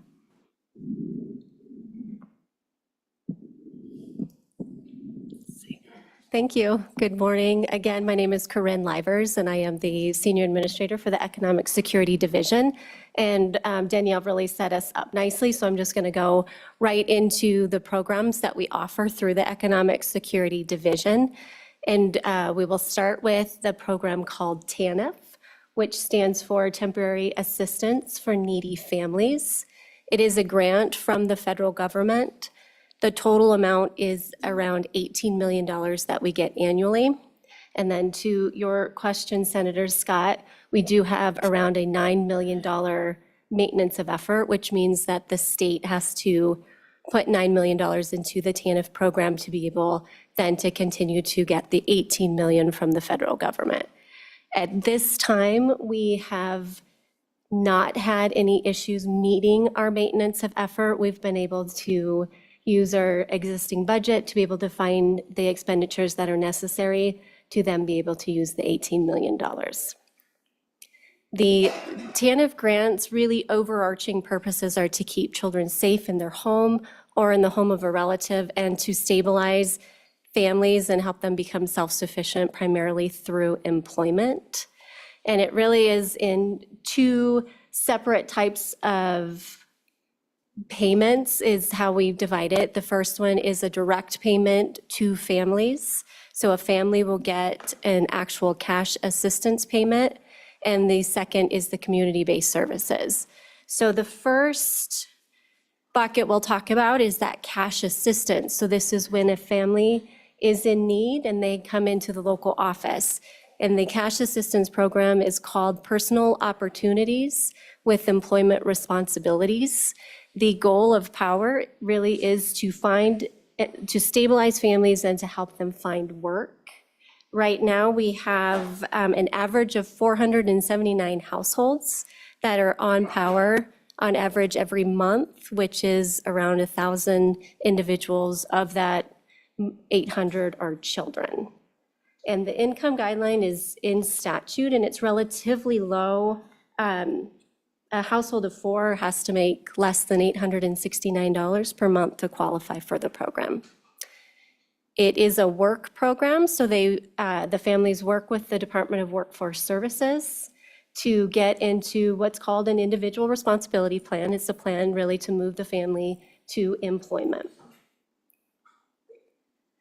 Right now, the cash payout, we make about $3.2 million a year in payments to families, and then the Department of Workforce Services is the staff that provide that case management, and so we have a contract with them for $1.5 million to provide that service.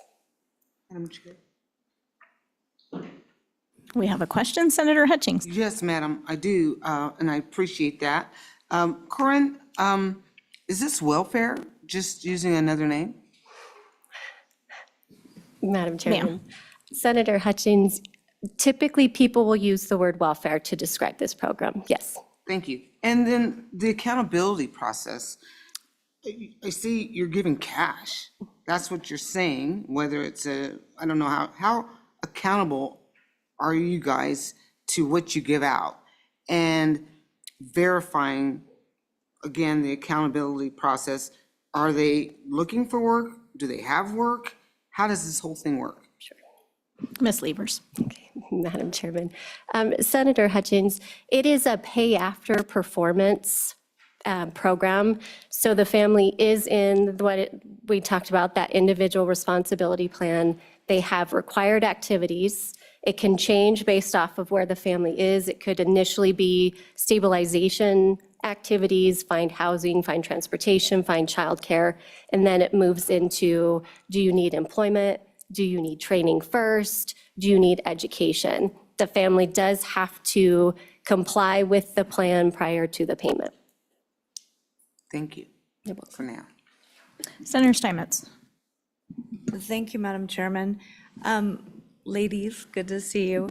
I was just wondering how your agency verifies citizenship and residency. Thank you. Ms. Madam Levers. Chairman. Okay. Senator Steinmetz, so we do, all of our programs require citizenship or legal permanent residency in residency of Wyoming and identification. So we request verification. So it's going to be, identity would be a driver's license, passport, birth certificate for citizenship. For legal permanent residents, we required their LPR card, which has their number on it. And then we run all of our legal permanent residents through the SAVE system, which is the Systematic Alien Verification Entitlement. I think I have that right. But that's through the Department of Homeland Security. And that information pulls down whether that family is eligible based off of date of entry, if they're eligible to work, all of the things then that they collect. We're able to find that through the SAVE system. You're welcome. Representative Ottman. Thank you, Madam Chairman. Just to follow up on the MOEs, because it's all new. What I understand is that, okay, to receive the 18 million annually from the federal government, we need to come up as a state with a $9 million worth of expenditures. Okay, if we were to have $7 million worth of expenditures, would we then receive 14 million? Is that how it works? There's not like one set amount you have to get, or could it be 5 million state and 10 million federal? Is that how it works? It's 50%? Thank you. Ms. Lavers. Okay. Madam Chairman, Representative Ottman, we are required to spend $9 million to get the 18 million. If we come up with 7 million, then the federal government will reduce our federal amount by what we were short by.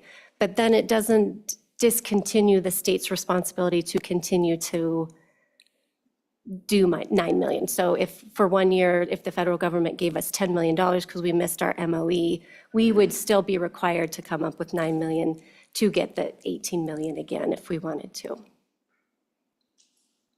Senator Scott.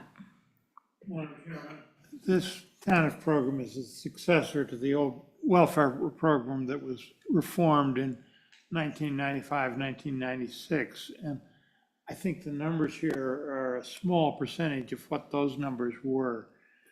Can you give us, for the year before that reform, how many households and individuals were on that program, so we can see whether this is continuing to stay down? Ms. Lavers. Thank you, Madam Chairman. Senator Scott, just to clarify, you're asking for AFDC numbers so that we can compare what was on prior to welfare reform? Yeah. Yeah, we can certainly find that and get that for you. Thank you. Representative, go ahead. Madam Chairman, thank you. Thanks for being here as always. So TANF sounds like a program where the goal is to get people off of assistance programs by making them productive members of society. I'm curious, because it's time limited, what is the maximum time a family can be on TANF, and what is the average time in Wyoming, especially compared to other states that they're on TANF? Ms. Lavers. Thank you, Madam Chairman. Representative Yin, so the time limit is 5 years. So, and it's 5 years nationally, not just in Wyoming. So if someone participated in another state, that time would count towards their time on Wyoming. As far as the average for Wyoming, I am not sure about that. We certainly can find that out. We do collect data on the timeframes that parents are on. Senator Hutchings. This is a follow-up. Once that 5 years is up, can they reapply? Ms. Marks or Ms. Lavers? Madam Chairman, Senator Hutchings, we don't prevent them from applying, but they certainly cannot receive any more than 5 years. Gotcha. Quick follow-up to that. You were talking about your 9 million to get 18 million. Have we ever used 9 million? And if we're not using 9 million, why does it matter? Let's stick with maybe 6 million or 7 million and get the duplicate on that. Does that make sense to you? Ms. Lavers. Madam Chairman, Senator Hutchins, I'm not entirely sure what you're asking. We do spend $9 million every year on TANF activities, absolutely. And so we have not ran into any issues where we have been at risk of losing our $18 million because we've been unable to spend our $9 million. Gotcha. Thank you. Okay, Ms. Marks, if you want to continue, or Okay. Ms. Lieber? Well, we'll move on to the next group of TANF money, which we refer to as community-based services. These are the activities and programs that we purchase from community providers in all of our cities and towns, and they provide services to our families. So it's not a direct payment to the family. It is a service consisting of job training, job skills, job retention, and then hopefully job placement activities. It also includes services for children and youth crisis services. We also have a grant that is with the county commissioners. So the county commissioners have an opportunity to apply for TANF dollars for the programs in their counties that they believe would be the best use of those dollars. Right now, 16 counties participate in that. For families to be served under a community-based service, they have to be at 185% of federal poverty level, and that is $4,957 per month for a household size of 4. We are currently using $15 million for federal towards these types of activities and $2 million in our MOE. All right, with no questions, we'll move on then to our food assistance. Oh, I lied, yeah. So this one has a lot on it, so we'll move through it, but please ask questions if you need. The first food assistance program is called SNAP, Supplemental Nutrition Assistance Program. We will still hear it called food stamps. And so if you hear food stamps, it is the SNAP program. It is money to assist families to help pay for food. The intent is not for it to fully fund all of families' needs in regards to their grocery costs, but it is to supplement their food costs. It goes on a card that they then use in their local communities. The food stores and other have to be an EBT.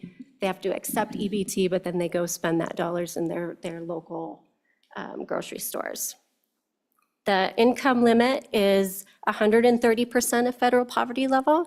So for a household size of 4, that's $3,380 per month. We serve around 14,000 households a month, which is about 16,000 adults and 13,000 children. The average benefit we pay for household is $383 per month. Right now, the administrative costs of SNAP are split 50% the federal government pays for and 50% the state pays for. The food benefit that goes on the family's card is 100% provided by the federal government. It does not pass through Wyoming. It goes directly from the federal government to the vendor, which then goes straight on the card. We have received an average of $64 million per year in the food benefit. The next program I'd like to talk about is called SNAP Education. It is a program set up for families who are on SNAP to learn how to budget, how do you have your SNAP benefits go further, what's an active lifestyle, helps them with purchasing, knowing, what's a good purchase and a healthy purchase. Right now it's offered through the University of Wyoming and their extension offices through a program called Sensible Nutrition. They do have to be a SNAP recipient or eligible for SNAP to qualify.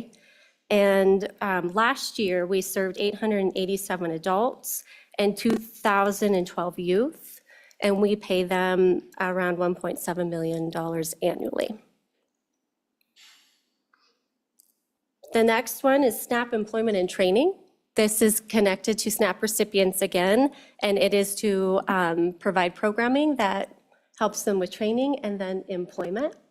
And we have 2 contractors right now. That's Climb Wyoming, and Dad's Making a Difference through the Department of Workforce Services. It is specific for SNAP recipients, so they have to be on SNAP to be able to get into SNAP ENT. And we had 226 individuals last year we served. The federal payment that we get is $402,362. Representative Yin. Madam Chairman, so on that funding in particular, does that generally directly go to the nonprofits that administer those programs? Ms. Levers. Madam Chairman, Representative Yin, yes, it goes directly to the providers. Representative Gugamas. Thank you, Madam Chair. The food benefits, in America, we kind of have a problem with the definition of food and what it is. So can you buy virtually anything, candy, pop, stuff that we know, and there's proof that it's just junk, it's not good for you? Can you buy that on the SNAP program? Ms. Levers. Madam Chairman, Representative Gugamas, at this time, if it has a food label, it is defined as food. So to your point, families are able to buy candy and soda and pop. As we know from the last legislative session, that there are states that are putting forward what's called a SNAP waiver, which the idea is to waive certain federal regulations that we currently have. And so they are putting forward the limitation of purchasing, so the food package limitation to no longer allow purchases like sugary drinks, sodas, and candies. 6 states right now have waivers. Wyoming hasn't submitted a waiver yet. We're kind of watching to see how they work out the logistics part of it. We've worked with the Food and Nutrition Services on how this can be functionally put into practice here in Wyoming. And so we're watching those states for lessons learned, see how they enforce it. FNS has identified that the states will have to enforce it. It's not going to be a federal enforcement. And then how the grocery stores then block those purchases from an EBT. So they'll have to be able to go into their systems and have to block it. So certainly something we're watching, certainly something that we'll be able to move forward on once we kind of get those logistics worked out. Follow up. Thank you, Madam Chair. Would you support that idea? Do you believe it is a worthy goal to attain to get the junk food off the SNAP program? Ms. Levers. Madam Chairman, Representative Gugamas, personally, it is certainly something we absolutely will support if this body supports it. And I think it's important for us to ensure that families are able to purchase food and that they are able to support their families and to eat healthy and to live active and healthy lifestyles. Ms. Levers, I have one question for you just in follow-up of that. Does the department receive any sort of report, or is there any audit that's conducted as to how much of the SNAP benefit, how much money is actually spent on what Representative Gugamas is referring to as junk food? Madam Chairman, we don't have specifics for Wyoming. The system we use tracks expenditures by store. It's been incredibly difficult to pull out that information for Wyoming. There is national data, however, that shows that 20 cents on a dollar is used for candy, soda, sugary drinks, energy drinks, those kind of things. Representative Wasserberger. Thank you, Madam Chair. So kind of a piggyback off of what Representative Gugamas was asking, but would you guys be willing to submit a waiver just independently, or would it be better for me to run another bill? Ms. Levers. Madam Chairman, Representative Osterberger, I would hate to not allow you to submit a bill if you would like to do that.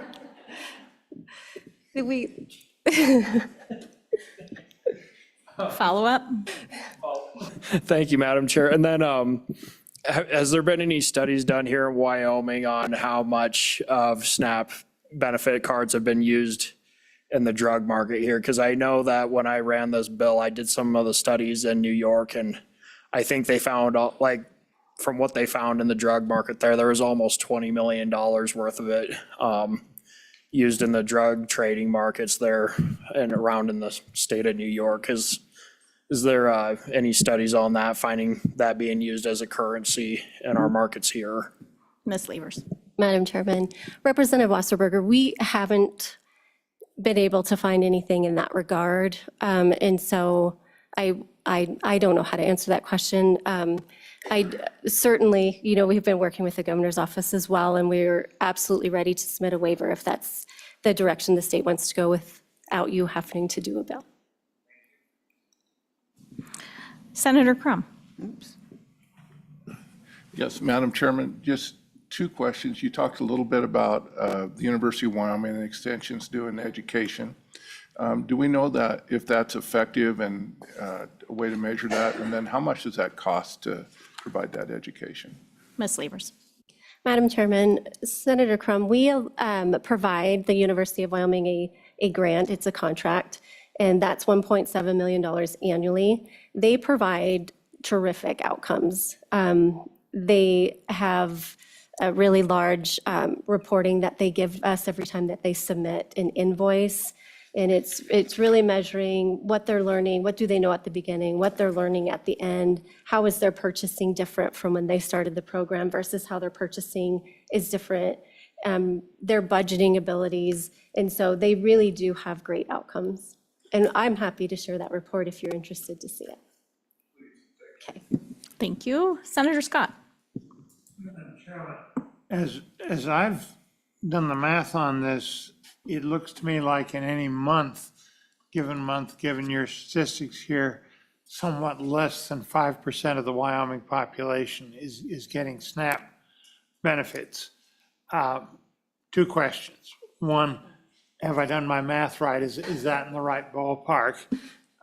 Second, there's obviously turnover during the year, so there's more families that participate in a year. What percent of the Wyoming families or Wyoming population get SNAP benefits at some time during the year? Do you have a figure on that? Because it'll be higher than the monthly figure. Ms. Levers. Madam Chairman, Senator Scott, we can get the unduplicated number. I don't have that with me today in regards to your question about how many families annually actually get it. As your point is that we have different families throughout the year that comes through. As far as your math, I'm going to just go with your math because I'm not, but I do know that we have what's called a penetration rate, that we serve around 34% of families that could potentially be eligible for SNAP. Only 34% participate in the program. Madam Chairman. Senator Scott. That's an interesting figure, but I would like to know what is the count annually in terms of a rate, Madam Chairman, because I think we need to have some understanding of what part of the population are we affecting with this program. Additional questions? Co-Chairman Barlow. Thank you, Madam Chairman. I think as a follow-up to Senator Scott's, there's also probably geographic or county-by-county differences as well.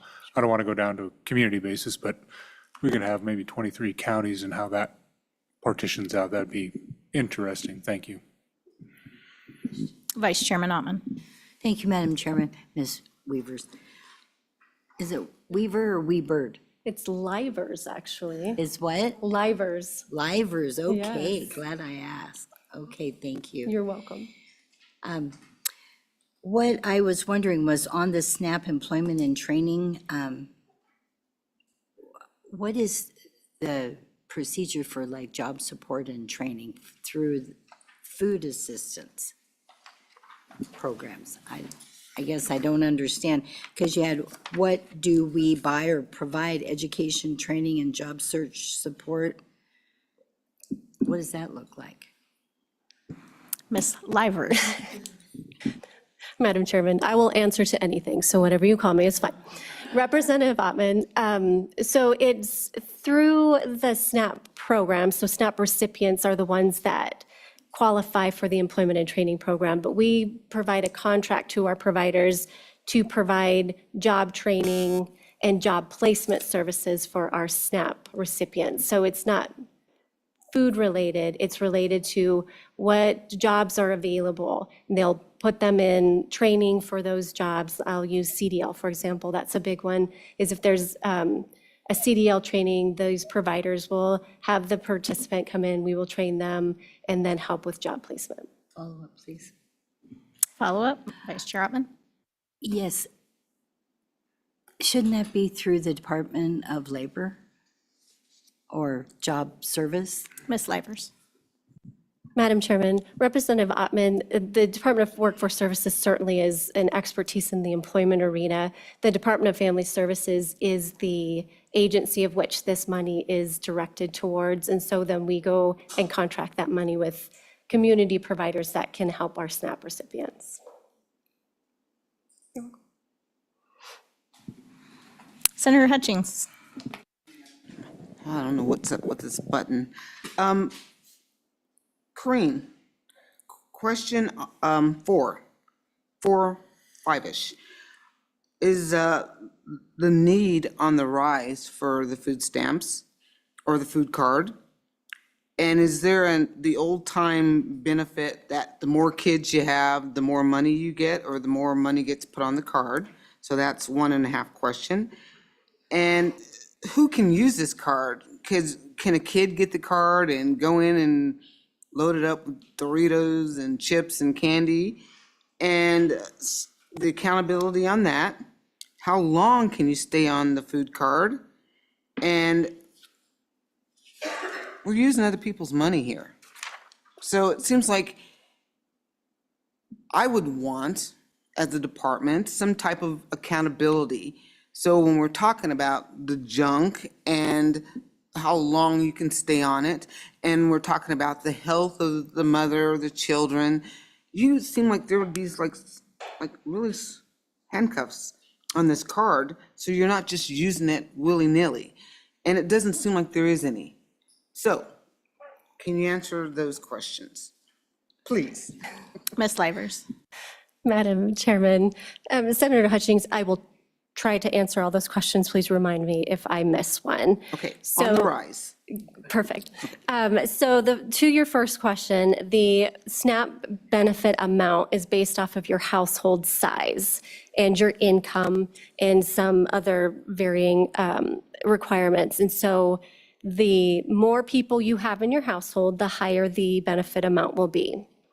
The card is based off of a PIN. So if they go in and they use their card, they do have to have a PIN that they use it. If a parent gives their child a card with the PIN, then the child will be able to use the card at the grocery stores. The family is able to authorize someone to use it. We see that a lot with some of our elderly families where they assign an authorized representative, and that authorized representative can use the card. The federal government puts the regulations on the food package right now. It's been that way up until just recently, where the 6 states have issued that waiver to try to limit that food package. And so the state as a whole hasn't had the authority to go in and put the handcuffs in, as you've stated. And so the federal government indicated what the food package is. How long, Madam Chair? Thank you, Madam Chairman. The SNAP program does not have a limit on how long you can be on the benefit like the TANF program does. Thank you. You're welcome. So much. You did a very good job. Okay, let's keep going if there's no other questions. Representative Wasserberger? Thank you, Madam Chair. Of all the food assistance programs you have, which one's the most utilized, would you say? Ms. Livers? Madam Chairman, Representative Wasserberger, the SNAP program is the most utilized of our food programs. Okay, let's Seeing continue. none. Okay, the next food assistant program I'll talk about is called CSFP. It's called the Commodity Supplement Food Program. It is a a food box program for our elderly, so for families over 60. And the income for that is 150% federal poverty level. We currently serve 223 individuals per month. That's actually all we're allowed to be able to give these food boxes to. It's limited by a caseload. And so 223 individuals are receiving these food boxes, and we get administrative money to run the program. The Food Bank of Wyoming is the administrative arm of this, and then it goes out to the local food banks, and the food banks then distribute the food boxes. The next one is the Emergency Food Assistance Program. This is where you go to your food banks and you get emergency food. And so we have, again, a contract with the Food Bank of Wyoming, who then provides the administration for we call it TFAP, the TFAP program. And then the food goes to the food banks, and then the families who need emergency food then goes to their local food bank to get food. On average, we see about 9,000 households utilize their food banks that have TFAP food in them.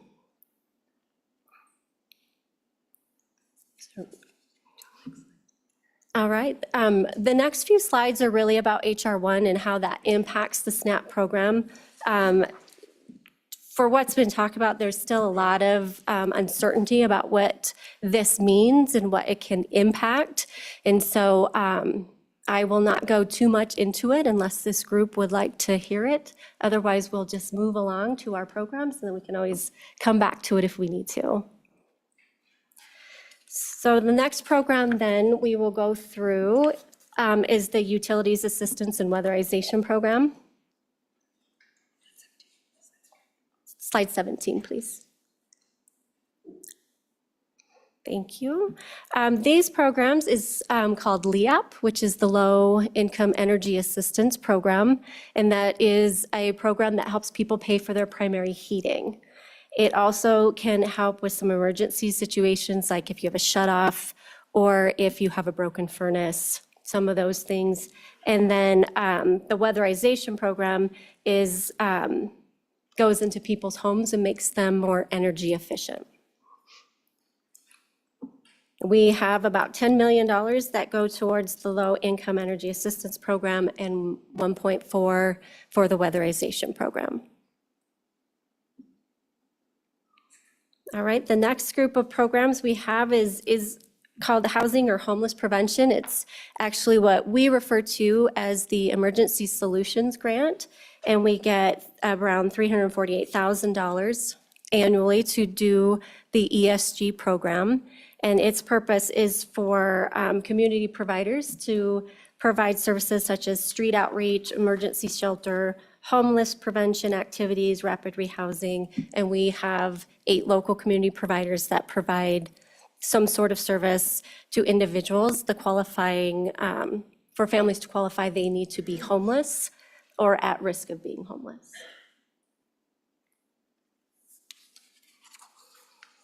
All right, and the last one we'll cover today is the child support program.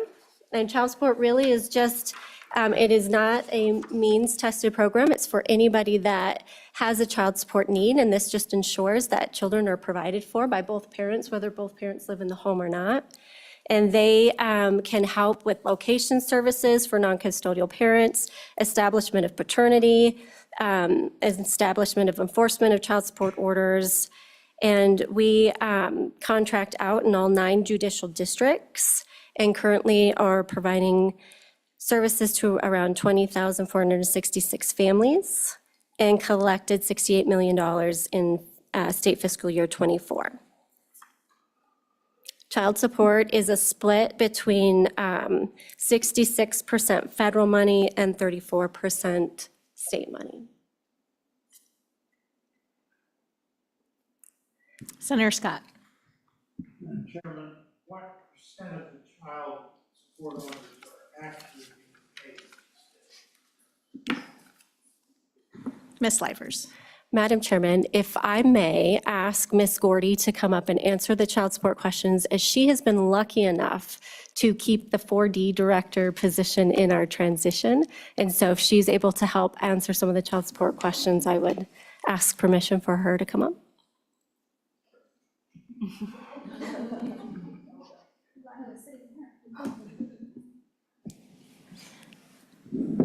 Madam Chair. Welcome. Thank you. Madam If you could Chairwoman. state your name, please. Sure, yes. Madam Chairwoman, members of the committee, my name is Christy Gordy. I'm the Senior Administrator of the Social Services Division with the Department of Family Services. Senator Scott, to your question, Wyoming actually performs very well when it comes to child support, around 76%. We collect around 76% of current support, which is far above the national average. Follow up, Senator Scott. That is very well. Before welfare reform was 13%. It went into the 50s, Trump after that, and it continued to do it. They're doing very well. Thank you. Ms. Livers, if you'd like to continue. Oh, we've got another question. Senator Hutchings. Thank you. This is for Christy, the question. When did this program start? And she said there's no means testing, so what really governs this program? And it just seems like the state is taking responsibility for every area of someone's life. We'll feed you, we'll help you when you're pregnant, we'll help you if your husband or your wife doesn't pay child support. How's all this, just funding for all this? I'd like to know where this is all coming from. Ms. Gordy. Madam Chairwoman, Senator Hutchings, I don't know that I can answer where all of it's coming from, but what I can say is I believe, without getting the specific date, the 1970s is when the child support program at the federal level came about.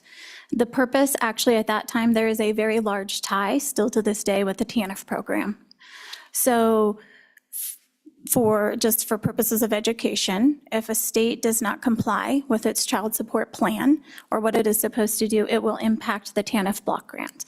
The reason for that is the purpose that the child support program was put into place was to do recovery for a family that is receiving TANF. So there is a mandatory cooperation requirement if you receive TANF.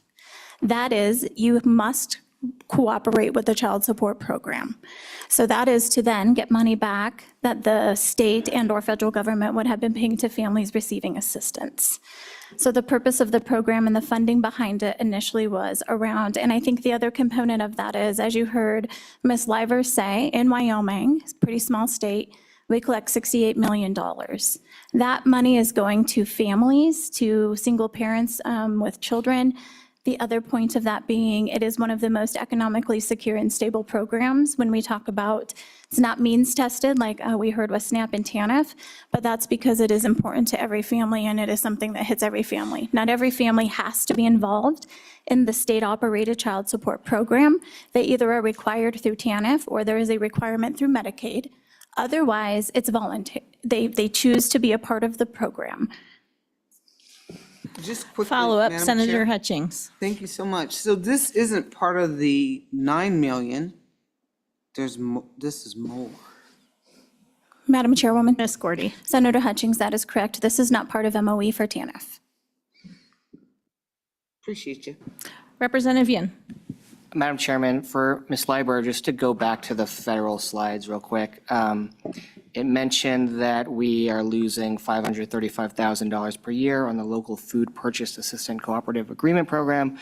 A mouthful, but I want to know what ultimately the boots on the ground result of that is going to be. Is it going to be that instead of that money going to Wyoming farmers and ranchers, it's going to buy cheaper, less healthy food from out of state? Ms. Livers. Madam Chairman, Representative Yin, so the $535,000 was to go towards purchasing directly from local farmers and producers and buying that food to then put in to allow families in need to not purchase, but be available for that food. We were planning to use the TFAP channels to do that, so through your local food banks. And so by losing the $535,000, It just prevented the state from being able to purchase from our local providers, and then that extra food that was produced locally then being available through our local food banks.